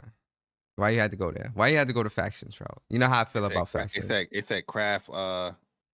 It said you will craft mechanics. Oh, craft mechanics, not it will have crafting mechanics. Yeah. My bad. Okay. I'm assuming this might be Jason Blundell's secret studio. Why you blink like that, bro? Why you do that? Why you do that just though? Why you do that, bro? Go, talk to me, brother. I'm not a fan of the this day and age or this time period that we're in, the PlayStation generation. I'm not a fan of assuming. That assuming stuff is for like the beginning of the generation because it's fresh, it's new. Oh, this studio's probably doing this. This studio's probably doing that. Yo, we're about to be 5 years into this generation. It shouldn't be this type of news, bro. Come out and say what you're doing. You know what I mean? Be transparent with the people. You know what I mean? Because yeah, we understand that games is taking longer to develop. But yo, this whole let me go to the LinkedIn page and see what this job listing is having. It's dumb, man. You know what I mean? I feel like PlayStation, and I know people gonna disagree with me. They just need to be more forthcoming. No, with I agree. What they're doing in their future titles. I you know agree. what I mean? We're in the ending cycle of the PlayStation 5. We're closing in. You know what I mean? We're past the what's the sales thing, you know, that little curve that goes up. You got the beginning, the bell curve, the top. Nah, not an L curve. I forgot the name. Bell curve. Like the bell curve. Yeah, it's like a bell curve. Yeah, the bell. We're past the bell curve. We're like at this stage of the curve going downward slope, you know, incline. Yeah, downward slope. But yeah, like I just feel like we got what 4 more years as far as like full productivity or production of this generation. This is the time where you should be talking about what you're doing. You know what I mean? Rather than these assumption stuff. I don't know. It is not PlayStation put out news. It's people on Twitter that's, you know, LinkedIn searching on stuff and it's creating news. But maybe maybe this is something that's not meant to be slated for this generation and it's a next gen title.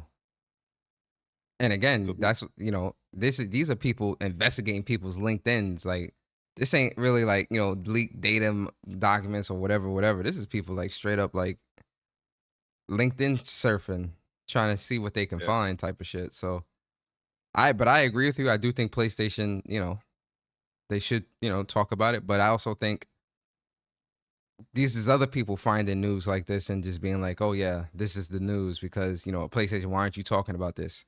Why are you looking for this? Like, why did you like? Why like you like, somebody like Jason Blundell? We shouldn't be assuming what he's doing. We should be already knowing what he's doing in this time period of the generation. That's that's really what I wanted to say. You know what I mean? But yeah, no, I agree. It's rumor and speculation. This could just be nothing, you know. But I threw it in just to kind of entertain the conversation. Burger. Yeah, shout out to Jeff Grubb, a nothing burger. Or scuttlebutt. That's what Jeff Grubb say. Scuttlebutt. Scuttlebutt. But you know, I threw it in there just for. It couldn't happen. It could, but it could happen. You know, I threw it in there as just like, you know, just to talk about something real quick. You know, you threw this in here, but you ain't throw the Tomb Raider winning Player's Choice because we don't. That's nothing worth talking about. It is worth talking about because it beat out Monster Hunter and Kingdom. That's disrespectful. That's disrespectful. I take disrespect with that. All right, so let the people know that it's disrespectful. I did. Let the PlayStation Nation know that they are weird for voting for Tomb Raider rather than a new Monster Hunter game or a new Kingdom Come Deliverance game. Okay? Absolutely, sir. That they voted for a game that they didn't even buy on the PlayStation Store. A one player's choice. Nasty word. How rude. How rude and disrespectful. The audacity of the PlayStation Nation. These new Xbox PC people that's yo, this guy here. Let's move it along, yo. This is news is pretty interesting, and I'm still trying to wrap my head around this. I'm sure you probably know a little bit more about it. I do know about Project Amist because that was something that Mark Cerny and team were talking about a while back. With the AMD joint. Yeah, this is the AMD thing. So AMD had Yeah, tweeted out, "Happy Radeon Day. We're proud to collaborate with at PlayStation on Project Amist. FSR is looking fantastic. Excited for the co-development with Sony Interactive Entertainment on the models used for the FSR upscaler. This is just the beginning. Stay tuned for what's next." So I seen a lot of people trying to say that this I can't talk. This FSR3 implementation, because Mark Cerny did confirm that FSR3 is going to be backloaded into the PlayStation 5 Pro in 2026 and will be used in games and things like that. People are trying to say that PSSR is a failure, and this is the reason why Mark Cerny and team are going back to FSR. When the truth is, this is the next iteration of PSSR, with the full suite of FSR4 capabilities. Bari, have you been following this and talking about? Have you been following this? Are you up on this? And we don't have to spend too much time on this, but are you up on this news what's going on? Yeah, go ahead. Yeah, I made a tweet that they got mad at. I was like, PlayStation continuing to push the boundaries of like console and on PC.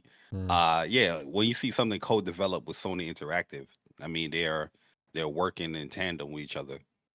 Pushing whatever FSR 4 is. But yeah, to see people try to push this narrative that PlayStation Spectral Super Resolution is done because of this is the stupid as hell. Even though they already told you that the next major update for PSSR is coming next year.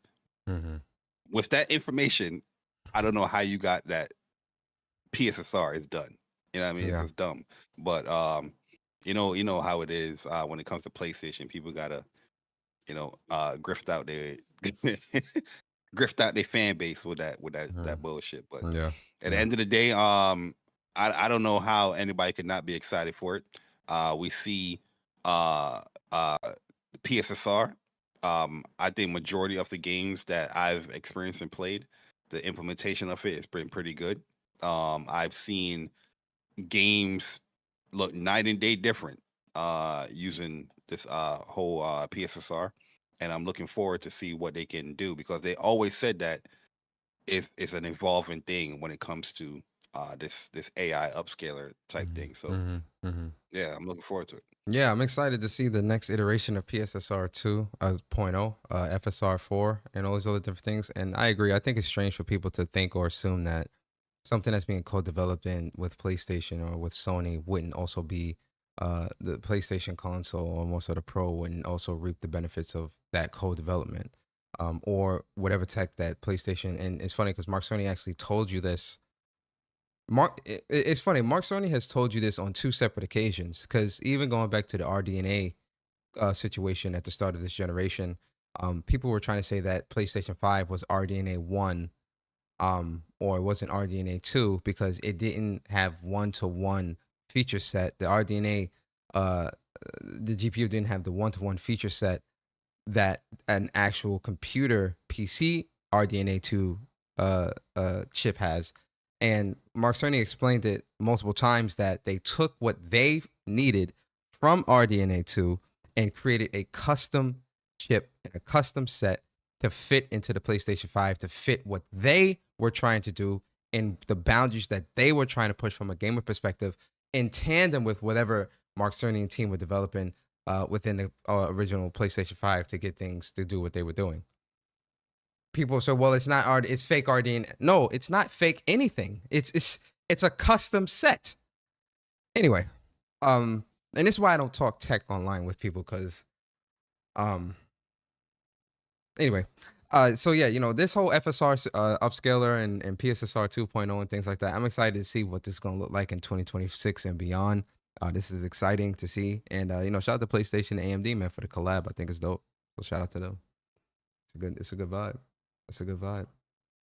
But let's move it along. Get some quick news real quick, Bari. Sad day, right? It's a sad day, but I'm not surprised. This came out back in February, but I just wanted to touch on this real quick, man. So Warner Brothers games are out here shutting down, man.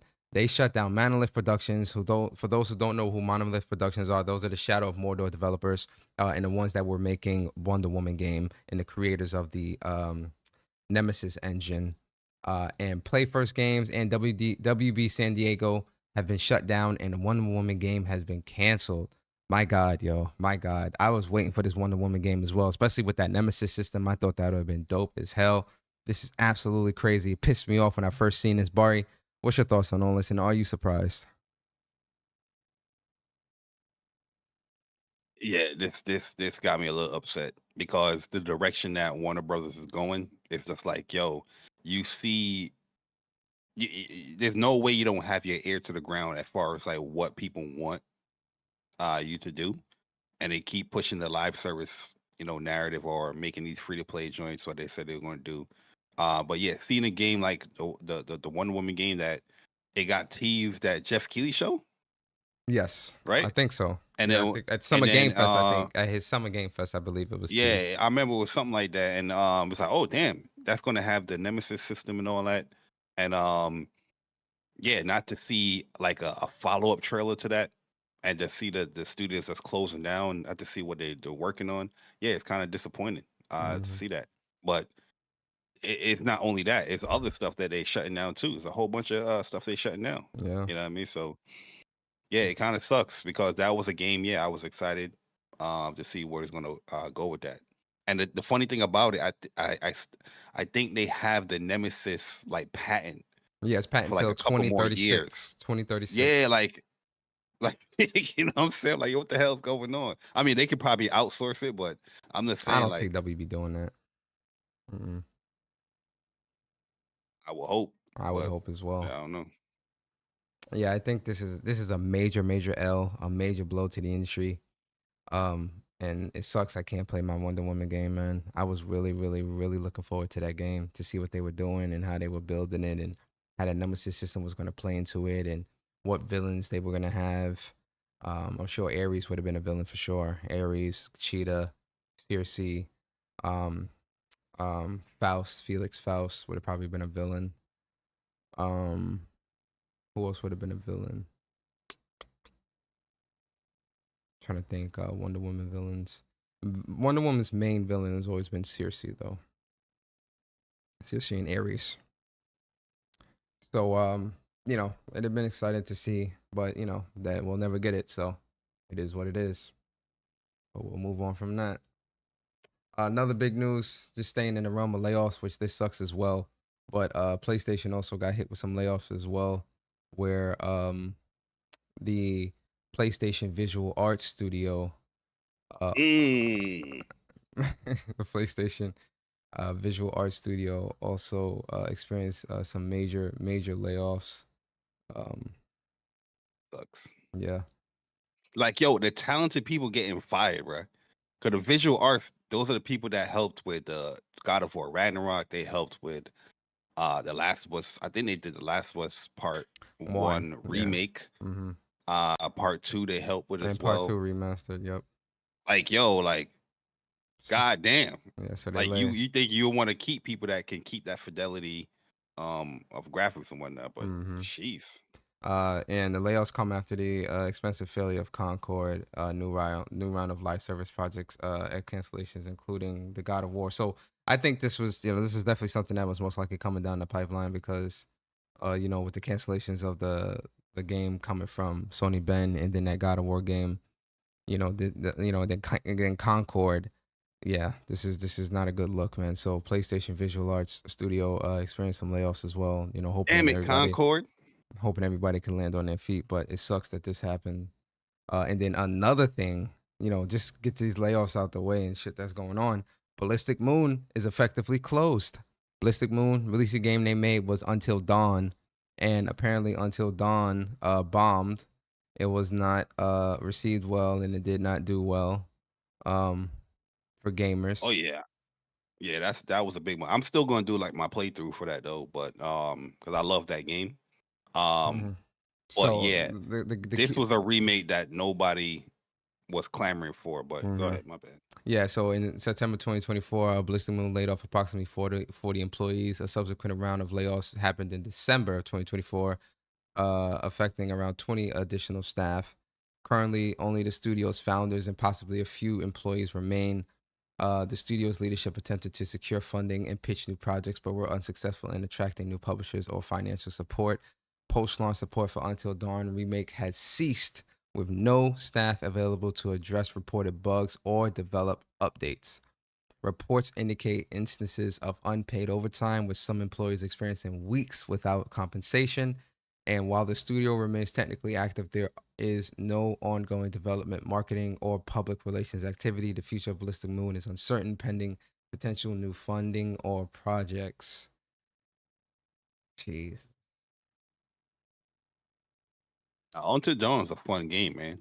I just feel like nobody was asking for the remake of it. Yeah. Obviously we know why they're doing a remake, because the movie about to come out next month. You know what I mean? Really? That soon? Oh, damn. Yeah, it's coming out next month. Okay. I think it's April it comes out. But yeah, like at the end of the day, even when I booted up at first, it was in a shaky position when it comes to the pro. I think they added like an update like a week later or a couple of days after would I fix it. But Mhm. you know what I mean? Like, I don't know. Yeah. We'll see if any sales pick up with the movie coming out. But I don't know. Yeah, I think it's sad to see this happening, but I mean, I do agree. Like, I feel like this is just a franchise or a game that no one was really asking for, but you know, that still doesn't mean that they deserve to be shut down. You know, it sucks people losing their jobs and whatnot. But yeah, that's just clearly the industry has not healed yet. You know, we aren't over that hump of mass layoffs and shutdowns and things that just keep happening within the industry. It sucks to see. It really does. That's a game that launched day and date on PC too. Yeah, so PC didn't support it? No,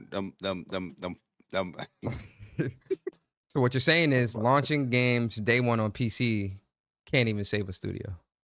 Got you. Nope. Got you. Thanks for confirming that, Mr. J. Bari. Moving on. Welcome. That's why I'm here. Bari, let's get into some quick rapid fire news, man. Get to some sales talk real quick before we get to these. Coming? All right, man. I'm about to end this show. Some quick sales talk. I think some congratulations are in order, Bari. So, real quick, one of my top 3 games of the year, Monster Hunter Wilds, sold 8 million copies in 3 days. The fastest the title has reached this milestone in the company's history. So some congratulations are definitely in order. You know what? We need to give Monster Hunter a platinum, because that is a serious feat to sell 8 million copies. Congrats to Capcom, congrats to Monster Hunter, and shout out to all the hunters out there hunting my boy Ray, my homegirl Oof Donna. You feel me? 2 of the best monsters in the game, by the way. It's not up for debate. Very fun. You know, another platinum for Monster Hunter Wild, selling 8 million copies. Bar, you said something? Oh, okay. Are you gonna congratulate my game of the year, sir? I don't think it's game of the year, but I think it's an amazing game. You see the disrespect, chat? You see the disrespect? Whoops. Yeah. I think it's an amazing game, and it's well deserved. So congratulations to Capcom for hitting that milestone. Absolutely. You know, shout out to the PlayStation gamers for helping the game reach 8 million sold in 3 days. That's a good point. You don't think PC? You don't think majority of those sales are on PC? Right? Shout out to the PlayStation gamers for helping Monster Hunter Wilds reach 8 million units sold in 3 days. Understood. That's not me negating any other platform, but I'm just congratulating specifically PlayStation. Congratulating PlayStation. Okay, got you. I just wanted clarification for that. Thank you, sir. And then another thing, Bari, another game, one of my most anticipated games of the year. The first Berserker Kazan has officially gone gold. Shout out to the devs out here. That's a picture of all the devs, man. Shout out to them, man. And yeah, so first Berserker has gone gold. March 27th is around the corner. Can't wait for that. So shout out to First Berserker. Can't wait to get into that game. And then another congratulations, man. So first of all, Final Fantasy. The Pixel Remaster Collection has officially sold 5 million copies, Bari. Not only that, the lifetime sales for Final Fantasy have now jumped to over 200 million copies. Lifetime sales of the Final Fantasy franchise. Bari, talk to me. How you feeling about this, sir? Yeah, I was very happy seeing this. Final Fantasy is my favorite franchise in gaming all time. Playing all the games, loving all the games, and seeing that as a series itself, over 200 million copies sold globally. That's amazing to see. Hopefully that trend will continue with their future games. And hopefully people will try 16, because I saw the 16 news as well, and Rebirth and Remake, or whatever Final Fantasy 17 comes out. But big congrats to the Pixel Remaster. I love the fact that they did put out that a collection of games. Going back and playing through those games brought back some great memories. Doing some of the new stuff that I've never done before. Some of the newer challenges were dope as well. The quality of life updates to the game, really, really cool. So yeah, well deserved for that remaster. You know what I mean? So that will encourage Square Enix to probably do another set of remasters, which they already done, when it comes to the 9, 8, 7, 10. Yeah, I don't think they already done those, and those games are out as well. So they need I to don't do know. 13 series, man. If they do a remaster collection for 13 series, I need that. Put that on PS5, because 13 series is a series I haven't played. I need to right that wrong. I was young. I looked at that series and didn't appreciate it. I think Lightning's a cool character, but especially in 2, her sister was annoying as shit. And Lightning is one of my favorite characters in Final Fantasy, but I just don't like one of her games. Which is 3, because of the time shit, right? The Lightning Returns, I was not a fan of that. Yeah. I didn't play the second one. 13, I always thought 13 was cool. I love the battle mechanics. I love the music. Certain characters I despised. But yeah, the hate that 13 got as far as being so super linear, I didn't really understand that hate, because the game really opens up later on. People wasn't getting that far. But yeah, I would love to see, like, I don't know if it will be like a whole trilogy remaster, but I would love to see at least 13 get Well, you can't like a do remake 13 or and not do the rest of the games, though. Like, it might not be all at once, but I would hope they would remaster. Yeah, that's what I'm saying. Yeah. Like, Oh, it yeah, would be yeah, one at yeah. a time. Yeah, one at a time. I'm fine with all that. 3 of them. But bring me 13, because I tried to play it on my PS3. Listen, man, I need those bring those to the PS5 for me, please. I got 13 on PC. Like, I played on PC, but I just don't like. I could buy it on PC. Support. Yeah, I could buy it on PC too, actually. I might play. Put 13 on PS5, please. So I can, play through those games. I didn't beat 13 either. So, let me rewrite those wrongs. Not Capcom, Final Square Enix.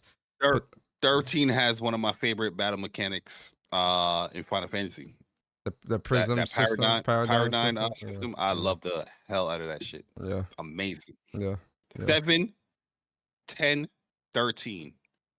Top 3 battle mechanics in Final Fantasy, in my personal opinion. Yeah. Yeah. So yeah, congrats to Capcom. I mean, I keep saying Capcom. I think remake trumps them all, but I'm just, yeah, go ahead, Mike. Congrats to Square Enix though, for the sales of the game, lifetime sales of the franchise. It's a great to see. So congrats to Square. Bari, I have a question for you. Do you know if any people can fly? Yeah, you can. Take a plane. Thinking outside the box there. Well, did you know that people can fly can also develop? I don't know where I'm going with that. Anyway, listen, people can fly.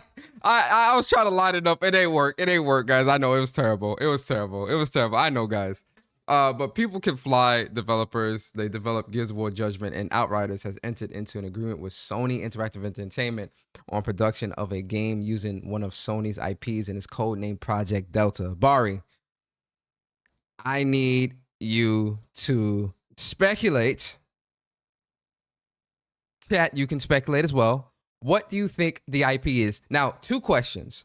Do you think it's a brand new IP or do you think it's an existing IP? That's the first question. Second question, if you do think it's an existing IP, which game would you hope that they would go back, People Can Fly would go back and work on and make?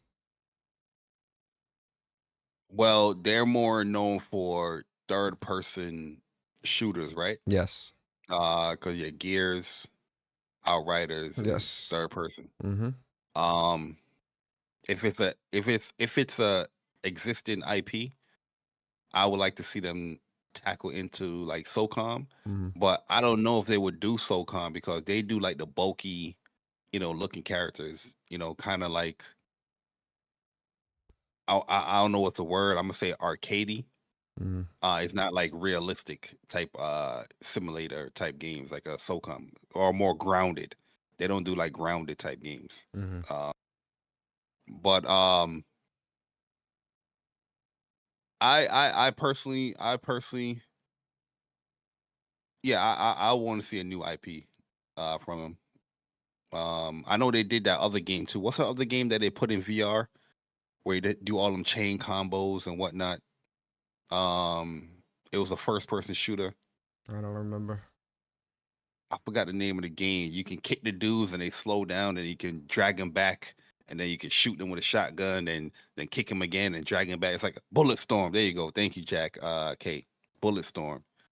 I would love to see something like that in like multiplayer. Well, it's a PlayStation IP. It's a Sony IP. It's based on, they're using a Sony IP, so I think it's safe to say it might be something existing. Well, if it's saying Delta, it's most likely probably gonna be SOCOM. Well, I would hope it'd be Factions too. Co-develop it with Naughty Dog. Let them help. Make sure to keep it right and let People Can Fly be the ones to support it. You see what you said right there? That lets me know that you don't want it to be Factions too, because you don't trust People Can Fly enough to develop the People game can't fly. itself. Can't fly? People can fly, yeah. You don't trust them enough to be like, oh, you can take this project by yourself. Naughty Dog got to co-develop with it. No, so they can consult. They can they can consult and whatnot. Nah, I don't want them touching Factions. I personally think it'll probably real talk. I would hope it'd be a Resistance or something like that. A third person Resistance would be cool. I wouldn't mind that. But I personally think I could see it being SOCOM or I'm trying to think of like another. Wait, click into that link. No, it's in their language. I think this is Polish or it's not in English. It's the official It's the official statement from them. But is this looks like Polish or Swedish or something. What language is that, chat? What is that Polish? That's Polish, right? Chat? That looks Polish. Or is it Dutch? Well, no, Polish would be Dutch. Fine. I think that's Dutch. I think it's Dutch. Somebody in the chat, no. Somebody in the chat don't know. Tell me what the writing is in. You know what life throws you at you as well. Let me see where People Can Fly from. Warhawk. Starhawk or Warhawk? I don't know about that. Maybe Warhawk. That was fun games. No, they were, but looks Polish, right? Yeah, I think it's Polish. Polish. Yeah, it is Polish, right? Yeah, Thank Polish. I know my language. Listen, I know what I'm talking about, but I like to get a second opinion. So yeah, I mean, hopefully, we'll see what People Can Fly can do with whatever they're doing with a Sony IP. I just hope this doesn't. I'm be honest, man. This is a very different PlayStation, very different Sony. I hope this don't turn into another. What situation was that with what was the name of them Dells with Jason Blundell and old boy? What was the name of their studio? Oh, Deviation. Yeah, I hope this ain't a Deviation game situation because they were supposed to be making something as well, and then that crashed and burned or whatever happened. I'm hoping People Can Fly. I hope they can fly. People Can Fly. They also doing Gears E-Day.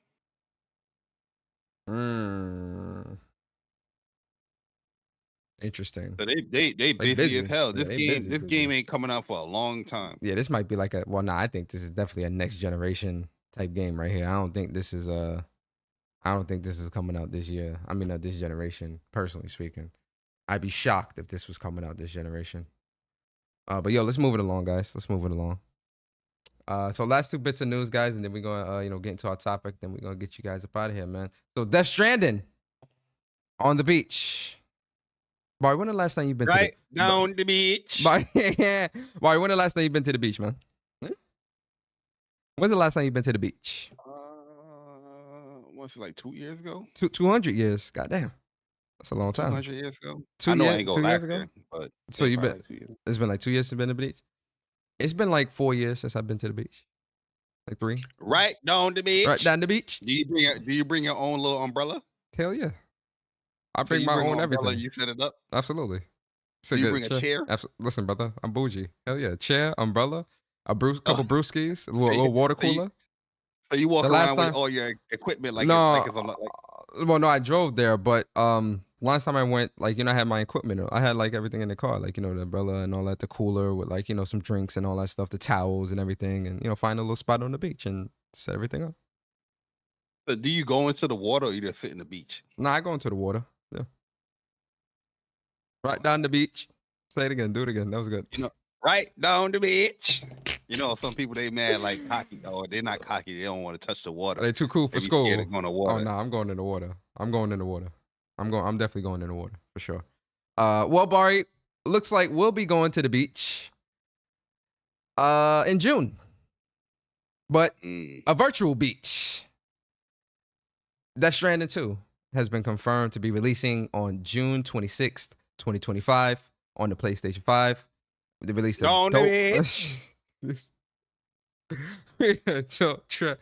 released, Kojima released a dope 10-minute trailer, but also was confirmed with the different editions of the game. So we've got the collector's edition, right?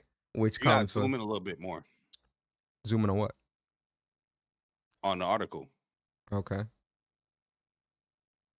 People blind, man. You know what I mean? How am You I are supposed to blind. read that at 10 font? So the collector's edition of the game comes with the full digital download of the game with 48-hour early access, the 15-inch Magellan Man statue, art cards, letter from Kojima, the collector's Pretty much edition just box. Rex. They got Rex on top of it. That's crazy. Yo, Kojima, you slick, Kojima. You slick, bruh. You're not done with Metal Gear, but you're done with Metal Gear, but you're not done with Metal Gear, but you're done with Metal Gear. I'm gonna say it. Mhm. I'm gonna say it. You're not done with Metal Gear, but you're done with Metal Gear, but you're not really done with Metal Gear, but you want to include certain things that have Metal Gear, but it's not. You're done with Metal Gear, but you're not done with Metal Gear. But go ahead, Persona, and talk about it. And then a 3-inch Doll Man figurine. And then in-game items, you get the machine gun, level 1 early unlock, patch 70, Polka. You got the patch 71, Cyril Feline, patch 72, Why Me. You also get the Battle Skeleton Gold, level 1, 2, and 3. Boost Skeleton Gold, level Wait, 1, these 2, are and 3. actual patches or always in-game? In-game. These are in-game items. And then you get the Boca Skeleton Gold, level 1, 2, and 3. And then you get pre-order bonus items, which is the battle, all the stuff I mentioned. And a custom hologram early unlocked as well. So that's the collector's edition. A letter from Kojima and art cards. Yeah, I said that earlier. So yeah, this is gonna be $229. No steelbook. What here. don't you see, Persona? Yeah, there you go. Listen, I was on it. No steelbook. A huge missed opportunity here. And I said this on Twitter. No steelbook is an absolutely massive L. Are you picking this up? No, I'm not picking up the collector's edition. I do like the Magellan statue because it has Rex on top of that. Yeah. But yeah, I'm not against the whole digital code, but I'm against not having the steelbook as well. Yeah. You know what I mean? Because it's a collector's edition. You want to have things where you can put in display and not having the actual game, regardless if it's not in there, but you have the actual box set or steelbook. I think that's a big miss. So asking for the $230,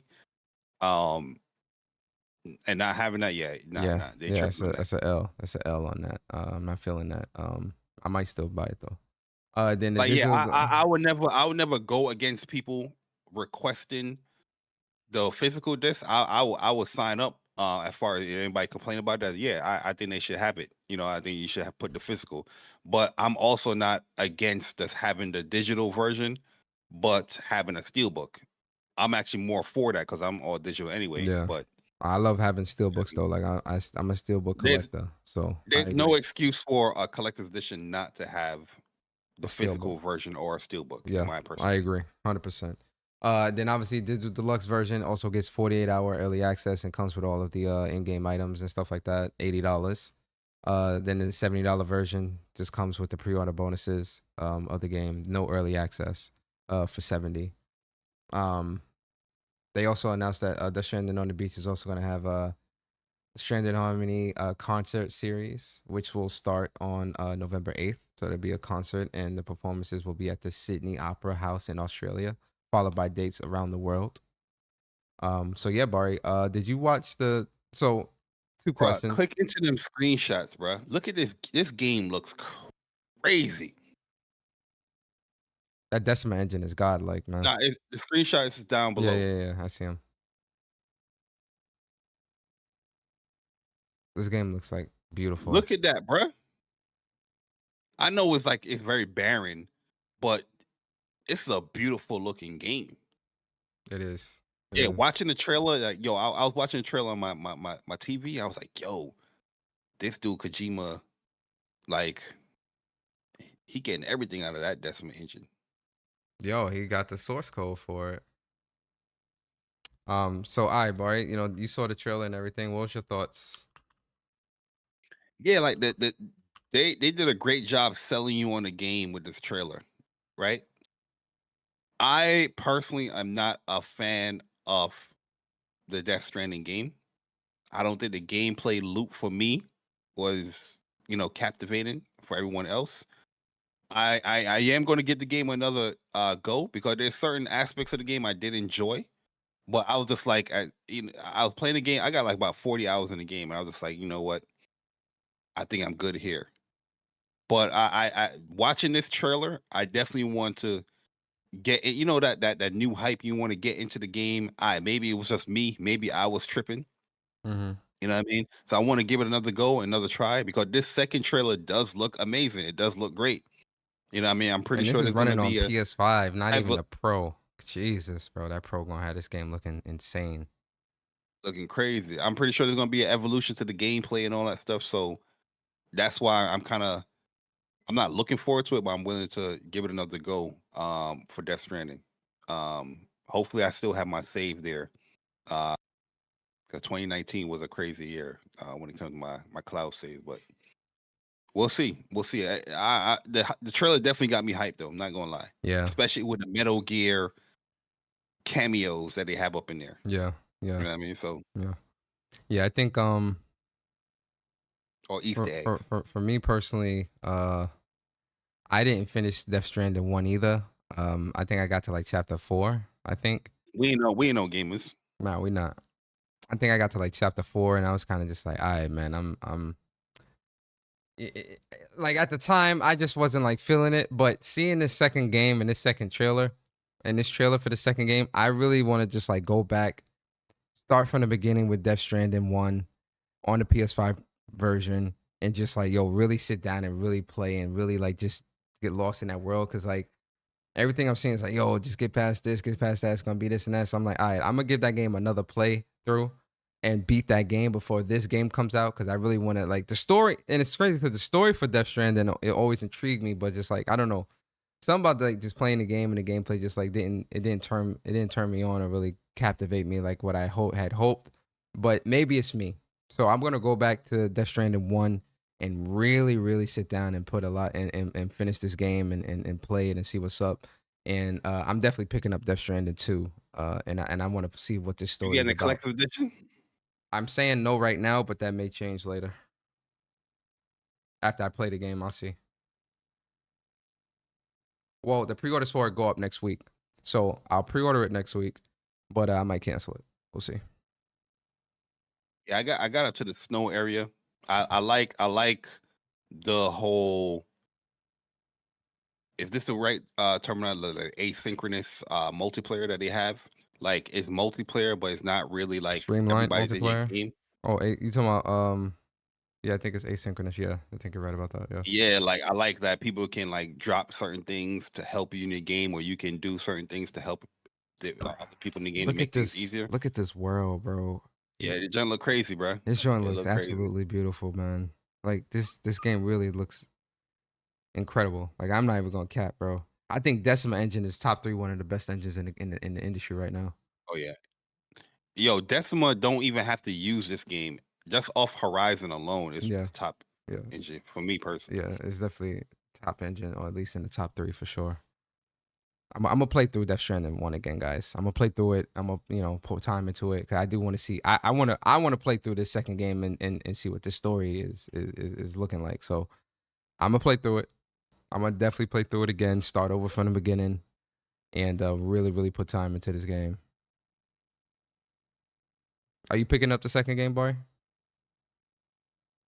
I don't know, to be honest with you. It depends on if I do finish the first game.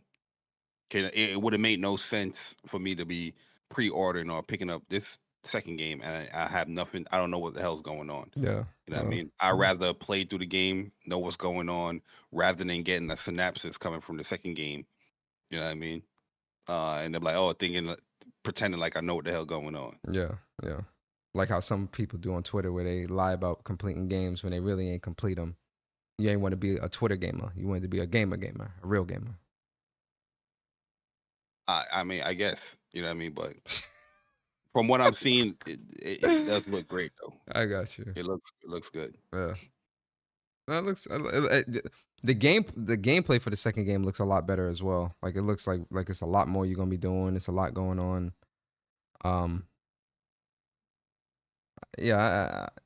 This is, you know what's funny? This is the power of like a good trailer, because a good trailer can have you like wanting to go and buy a game or support something or pick something up or whatnot. So like this trailer really has me like, all right, I'm gonna go back and play the first game.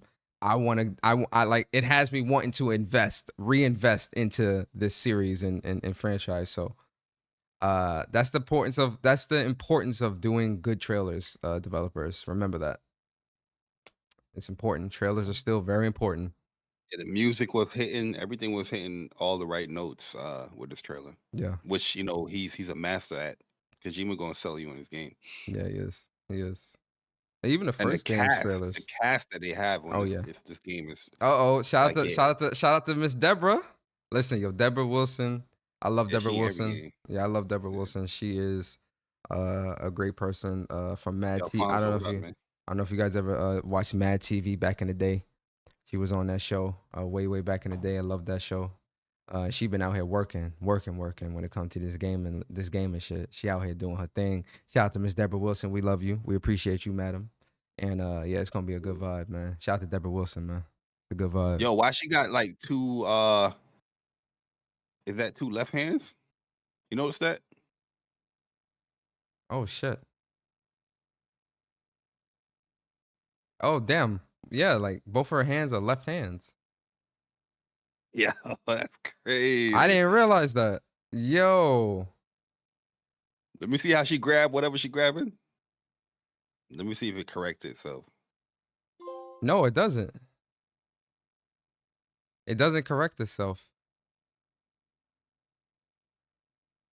Oh yeah, she just. It doesn't. No, it correct. did. No, it didn't. Look, Did it? Look again. Look. Nah, I don't see a space. We caught a boot. Look at the thumb.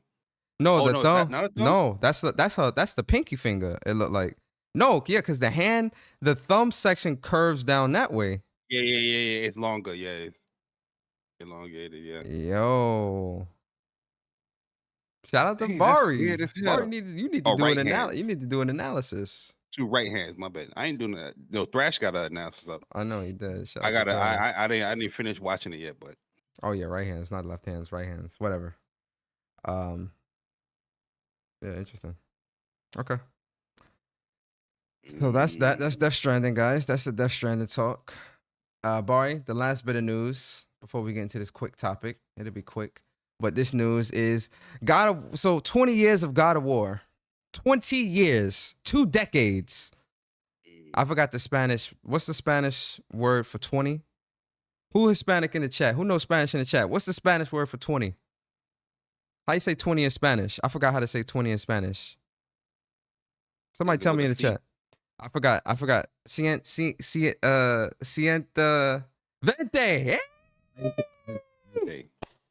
20. Shout out to my boy Bats. Yo, real quick. Happy belated birthday to my boy Bats. Yesterday was Bats' birthday. Make sure you guys go and wish him a happy birthday in the chat, right? Baticus, I hope you had a great birthday, bro. Much blessings to you, man. Happy you can see another year. Many more years. So happy birthday to Bats, man. Big shout out to you, bro. Happy birthday. Happy birthday, Bats, man. But don't like when you go to Starbucks and you want like the large, don't you say I want a venti? Venti. Which that's where it comes from, right? Venti, which is 20 ounces. Is it? But venti, but in Starbucks, grande is actually is actually it's large. It's a large, and venti is meant to be. No, they said venti is what's the name? That's how you say 20 in Spanish. Venti. Listen, guys, I'm relearning my Spanish. It's 20 ounces of coffee. I'm relearning my Spanish, guys. I'm going back. I'm getting back into my Spanish, man. Listen, you know, talking to the meters, I gotta make sure I get the grande. language. A grande is actually smaller than a venti. In that language, yes, but grande is 16 ounces. Okay. Venti is 20, and then there's a Trenta. Trenta, which is 30. Yeah, Trenta's the new one that they added, and that thing is, it's crazy. That Trenta shit is crazy. I'm relearning my Spanish, guys. Yeah, Chuck said he fluent in Spanish. I ain't worried about Chuck. We ain't worried about Chuck. I'm gonna get I there mean, too. he that man eat a lot of tacos. So I know when he ordering, he got to say it like in Spanish or whatnot. Barry, stop. You know what I mean? Stop. Listen, man. Listen, Cali people love their tacos, bro. They do. I know they do, but that is crazy, bro. Stop. Yo. But yo, let's get into the last bit of news, man. 20 anniversary, God of War, 20th anniversary. And they dropped why you thought about that though? You was thinking about coffee or something? What are you talking about? Oh no, you said because of the 20th. Yeah, the 20. Yeah, I'm thinking about the 20, yeah. So, you know, a lot of news came out when it came to the 20th anniversary of God of War. Let's run through it real quick and talk about what wasn't announced. So, Dark Odyssey Collection in-game update for God of War Ragnarok. This is releasing on Thursday, March 20th, so next week. As a gift to everyone who owns God of War Ragnarok, on March 20th, we will be releasing an update for all players on PlayStation and PC that includes the Dark Odyssey Collection at no additional cost. Inspired by the working name of God of War 2005, the skin that originally appeared in the God of War 2 as a reward for beating the game on God mode difficulty. We are bringing the classic black and gold theme back. So that's the Dark Odyssey, how it looks on original Kratos. God of War 2 joint. Oh yeah. They got a picture right next to it. Yeah. So that's that's how it looks. It looks dope as hell, actually. Real talk. Also the Dark Odyssey armor and appearance for Kratos, and also for his companion. So for Freya and Atreus, they also will have Dark Odyssey outfits as well that they can wear. And then obviously the weapons as well will have Dark Odyssey as well. So the axe, the spear, the blades will also be Dark Odyssey themed. And then obviously the shields as well will be Dark Odyssey themed. So all of this is coming free of charge March 20th. Great. You can also edit your appearance, shield and attachments with the addition of the new Dark Odyssey weapon attachments and shields. In the upcoming patch, we will be adding the ability to use the edit appearance feature on those components for Kratos' arsenal, and you'll be able to pick whatever visual suits your look with the functionality you want for your build. Also, they also are releasing a 20th anniversary fan kit that is releasing next week as well. So a free anniversary themed social media asset collection, which includes banners, icons, desktop and mobile wallpapers. And then the release date for next week is the anniversary theme items added to the Steam Point Shop for PC players, and free anniversary themed PlayStation Network avatar will be available as well. On top of that, 20th anniversary gallery Nucleus exhibit. So from Saturday, March 15th to Sunday, March 23rd, in partnership with the gallery Nucleus in Los Angeles, California, they're going to have an art exhibit at this museum exhibiting a lot of God of War's art. Also, 20th anniversary merch. So for the anniversary, we've been hard at work with a group of fantastic partners to bring you a wide range of merch that celebrates the long history of the series.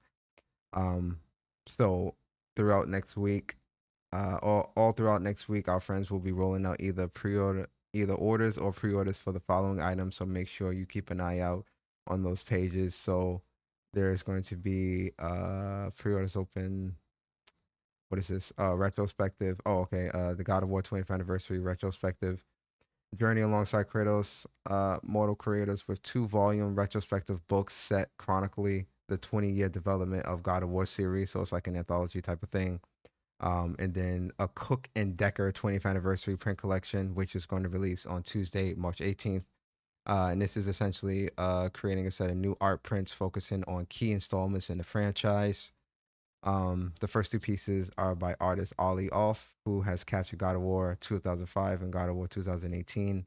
And then they're also releasing a Fangomer Jormungandr plushie on Wednesday the 19th. That's the plushie.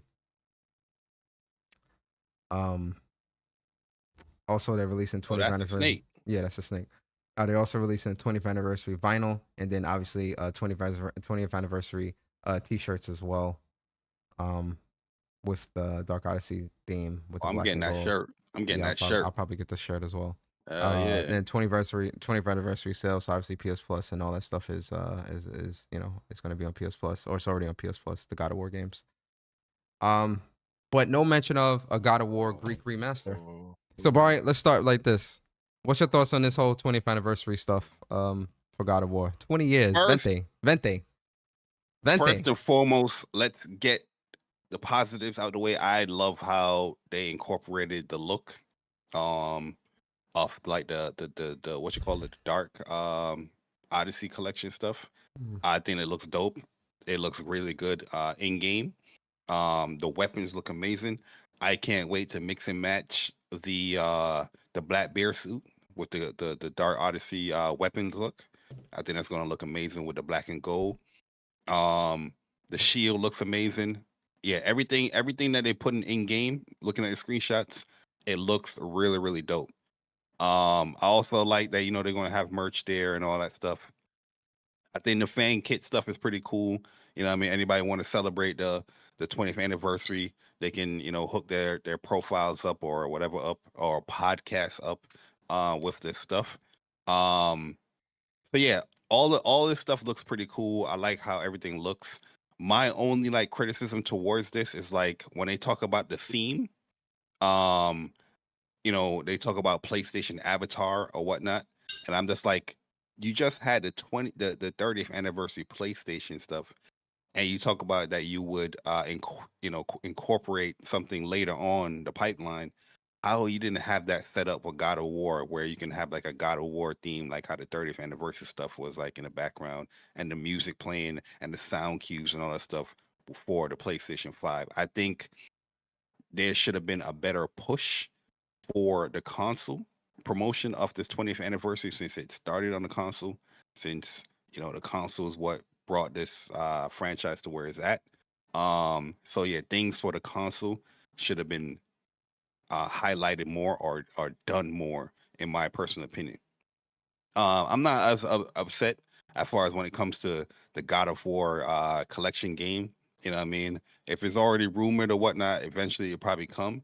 But I do like the whole, I do like the in-game stuff. You know what I mean? Tackle that stuff, and we'll see if there's going to be an announcement when the time comes next week or something like that. But yeah, I like it. I like what I'm seeing here, to be honest with you. Yeah, I have my little nitpicks here and there when it comes to the console side of things. I feel like that could have been done better, and that could have been promoted more or pushed more. because yeah, it's where the game started, and you know, as somebody that's been a fan for this game for 20 years, I would love to see those things that you already teased on PlayStation 5 to incorporate this celebration as well. But Mhm. other than that, yeah, I think this is dope. Yeah, yeah. Yeah, you know, I'm in a little bit of a different ballpark, and I'll explain why. Right. So first off, I do think the stuff that they are doing here, I think it's cool. You know, I don't think it's necessarily anything bad here, per se, because it is supposed to be a celebration of this franchise and the series. So, you know, I think that's cool. You know, I think the stuff, the in-game stuff, and all that looks great. But for me personally, you know, as a gamer, as somebody that is looking at the games and things like that, I look at certain milestones as something that needs to be met with a little bit more effort or a little bit more of a spectacular or more of a bigger blowout. You know, like if this is like the 13 anniversary, 14, 18, 16, like, I'm not expecting that. 20 years, right? You know, that's a big number. That's a big milestone. You know, personally, I would have liked them have had, oh yeah, at least you ain't even got to say, oh, it's releasing next week. Just to be like, yeah, we are, partnering with this developer or are looking into, Yeah, we're working on it. touching these games up and making these games, run on modern platforms, right? Because the whole God of War franchise is stuck on PlayStation Plus streaming. You can't play that natively on the console outside of God of War 3. I think it'd have been cool for them to bring, 1, 2, Ascension, Ghost of Sparta, Chains of Olympus, and all that. Touch all those games up. You know, it ain't got to be no remake shit. It ain't got to be none of that. You know, let PSSR do a lot of the work, but, touch those games up, clean up the controls and things like that, and have those games be playable. And do remasters and have those games playable. And again, just confirming it. You ain't even got to say when it's releasing. You just the confirmation would have been enough to generate a lot. And I think, again, looking at 20 years, that's a huge, huge milestone. So I'm looking at it and expecting just a little bit more of a pizzazz from that perspective, from a gamer perspective. And I also agree with you from the console side of things as well. I think the console needs to be more at the forefront when it comes to this stuff. I get PC is now in the mix, but console is really what brought you to these 20-year milestone. It wasn't PC at all in any capacity. So, that's my thinking when it comes to it. And again, we're talking 20 years. If this was 5 years, 8 years, 12 years, no, I'm not expecting all that. 20 years, it's just like with PlayStation with the 30th anniversary stuff. Like I'm expecting more of a monumental announcement to kind of be made as such a large and such a monumental milestone. 20 years is a lot. So that's how I feel about it personally. But I do think what they do have here, I think is cool for the God of War super fans and the fans that are out there. I'm gonna pick up the shirt. I might even pick up the plushie. I will. But I definitely would have liked there to have been a game announcement of some sort here as well. Well, now that shirt getting caught. That's going to be a podcast shirt. Absolutely. For sure. Absolutely. 100%. But ladies and gentlemen, if you've made it this far in the news, we're at the end of the news. And I got to give you guys your trophies.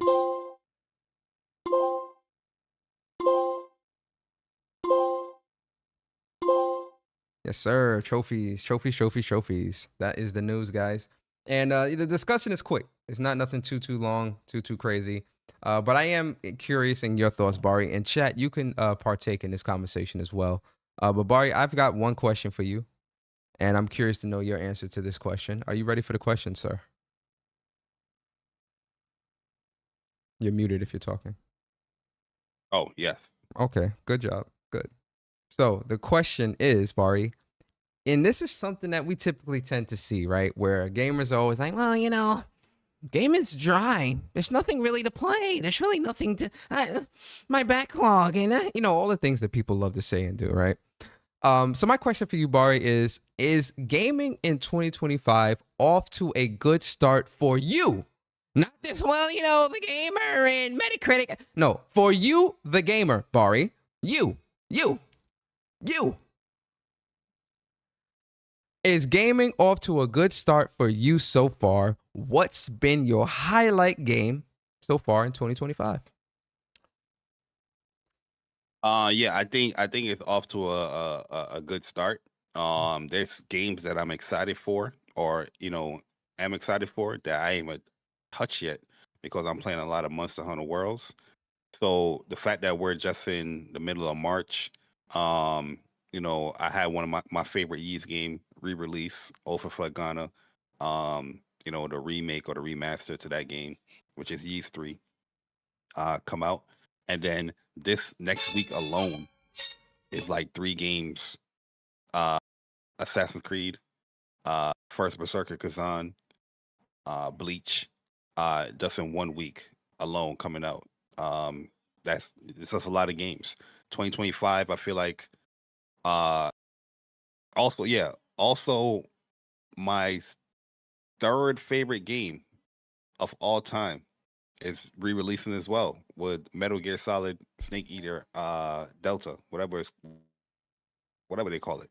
You know what I mean? So yeah, I feel like there's so many games coming out. Obviously, you can focus in on one or you're focusing on two, that you're playing at a time. Mm-hmm. But yeah, I feel like 2025 is off to a great start, and we still haven't even hit the peak as far as what is being releasing. Mm-hmm. We know that we have Ghost of Yote, people that's interested in Death Stranding, the Spotlight games alone. I'm hyped for the anime games that's going to be coming out.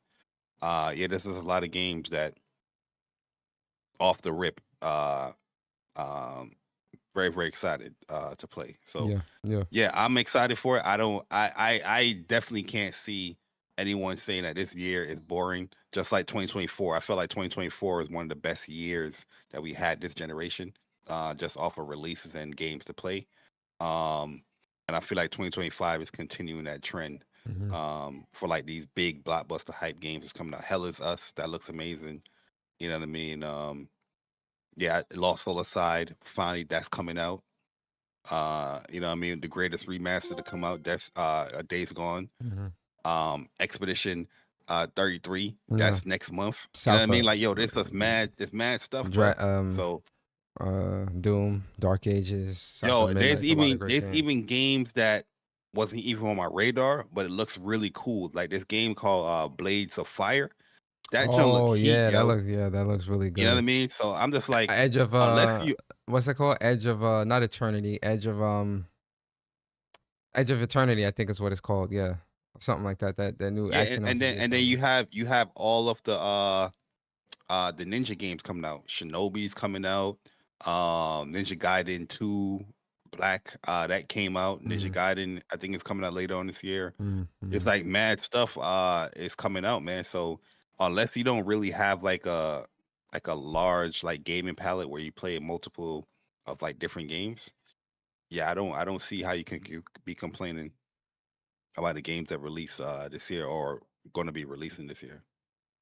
Yeah. No, I think that's well said. I agree. I think gaming in 2025 is off to a great start. There's a lot of great games that I'm personally playing that I still need to play. Once I get this platinum in Monster Hunter, I'm jumping straight from Monster Hunter straight to Assassin's Creed Shadows, and then First Berserker Kazan comes out the following week after next week. Those Berserker Kazan is this week. No, next week, the 27th. The 20th is 24th. You get the 3 days early, I think. I saw the 24th that the game comes out. Let me check. That might be early access, actually. I think early access is the 24th, if that's the case. I know it's the 27th is the official date, though, for it. But you might be right on that. But, 3 of my most anticipated games, Monster Hunter Wilds, Assassin's Creed Shadows, and First Berserker Kazan, all releasing. You get to play the 3 days early, 24th. You do, right? The 24th. So that gives me 4 days to complete AC Shadows. Let's see if we can do it. I don't think I'll be able to, but, I do want to platinum that as well. But I do think gaming in 2025 is off to a really, really great start. There's a lot of great games that have released so far this year and are going to release in the next couple of months. We got, Death Stranding, we got South of Midnight, we got Expedition 33, you got Metal Gear Solid Delta Snake Eater, GTA, Ghost of Yote. There's so many great, awesome games that's releasing. 2025 so far this year is just shaping up to be such a great year for gaming for me personally. My highlight game so far is obviously, no brainer, Monster Hunter Wilds is definitely my highlight game so far this year. That's really just has me captivated on another level. You muted, Bari. From a first party standpoint, yeah, I do agree. I think PlayStation needs to announce these release dates from a first party standpoint. Yes, they do. Especially like with a big game like Yote. We do have Death Stranding that's releasing, but really and truly, Death Stranding, I'm not even looking at that game as like a exclusive game. You know what I mean? It might be coming out on PlayStation first, but eventually It's a timed exclusive. It's timed. Yeah, because they bought the IP back, and the first game is now on all the platforms. So yeah, when it comes to like first party, that's not even. I mean, they probably gonna look at that first party how these people change the definitions and all that stuff, but I'm not looking at it as like a first party. No, it's not. I don't look Go at it for as first Yote. party either. It's Yeah, not. Go for Yote. That needs to be announced soon. You know what I mean? And then you start talking about as far as after that. I don't know what's after that. You know what I mean? Outside of the 2026 games, like Soros and Intergalactic. Soros. Yeah, you know what I mean? So yeah. First No, I party agree. wise, yeah, they definitely need to shape it up. And this is something that we bring up all the time, but y'all be disagreeing with us. But now y'all talking about first party. You see how that's funny? Crazy. So yeah, a lot of great games. Suikoden 1 and 2 released last week. Definitely dope. Tales of Grace's F I did buy remaster. Suikoden. I just didn't download it, but I download it now. Yeah. Tales of Grace's F remaster, that released in January. It's just a lot of great games, man. A lot of awesome, great, fun games releasing, guys. So definitely take advantage and play these games. But yep, guys, that's our discussion. Quick little discussion, something cool to just talk about real quick. But if you guys have made it to this far, we are at the end of the show, so we got to give you guys your trophies.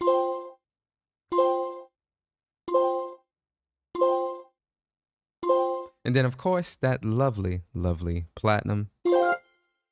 187 platinums. Y'all getting up there, man. Y'all getting up there. Bari, give the people your outro. Let the people know where they can find you, what content you might be coming to your channel, and all that good stuff, man.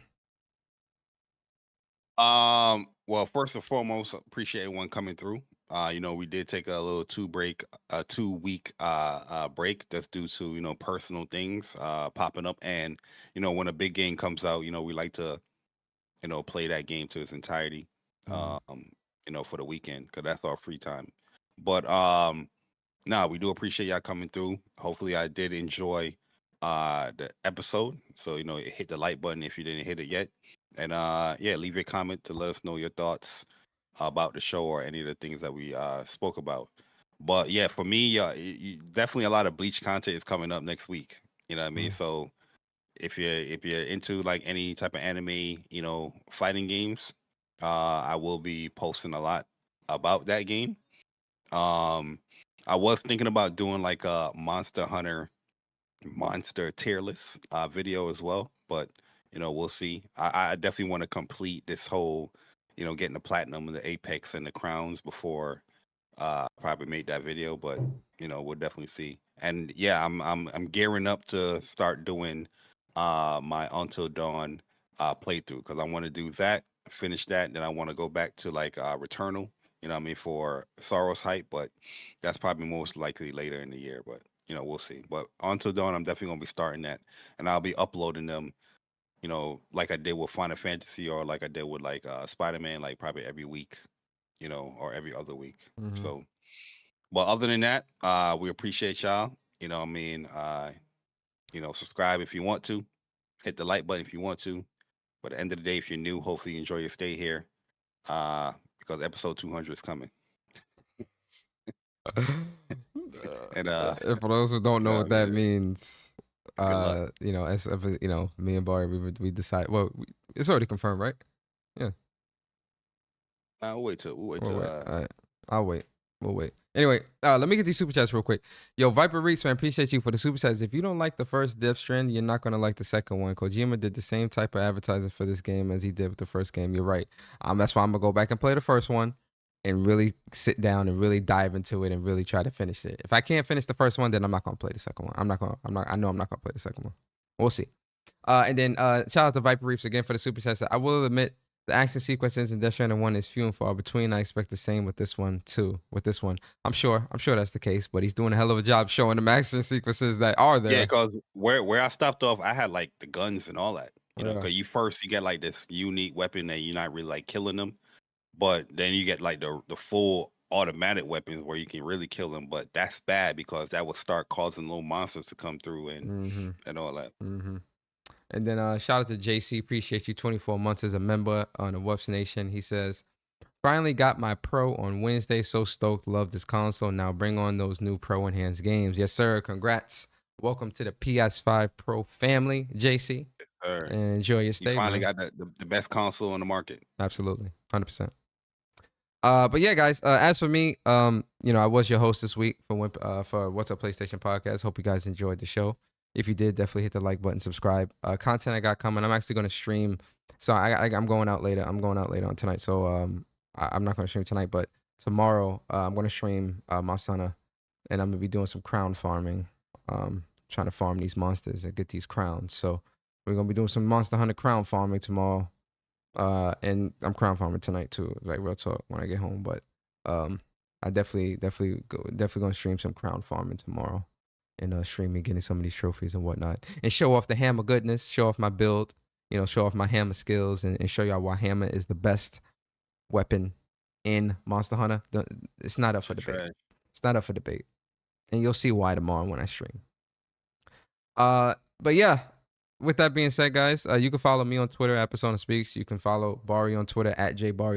You can follow the official What's Up PlayStation Twitter account at WUPS Podcast. Subscribe and like this channel if you enjoy the content. And yeah, guys, that's it, man. That's it. We'll see you guys next time. They have a Yeez versus Trails in the Sky game that's coming out later this year. Yeah, I seen that. That's crazy. But yeah, guys, listen, we appreciate you guys. Hope you guys enjoy the rest of your weekend. Be safe with whatever you're doing. And always remember, guys, What's Up PlayStation Podcast is a podcast for the community, by the community. And we'll see you guys next Saturday. Same time, same place, same crew, the WUPS crew. You guys enjoy your evening. Oh, you guys enjoy your afternoon. And we out, guys. Peace. Go watch Solo Leveling.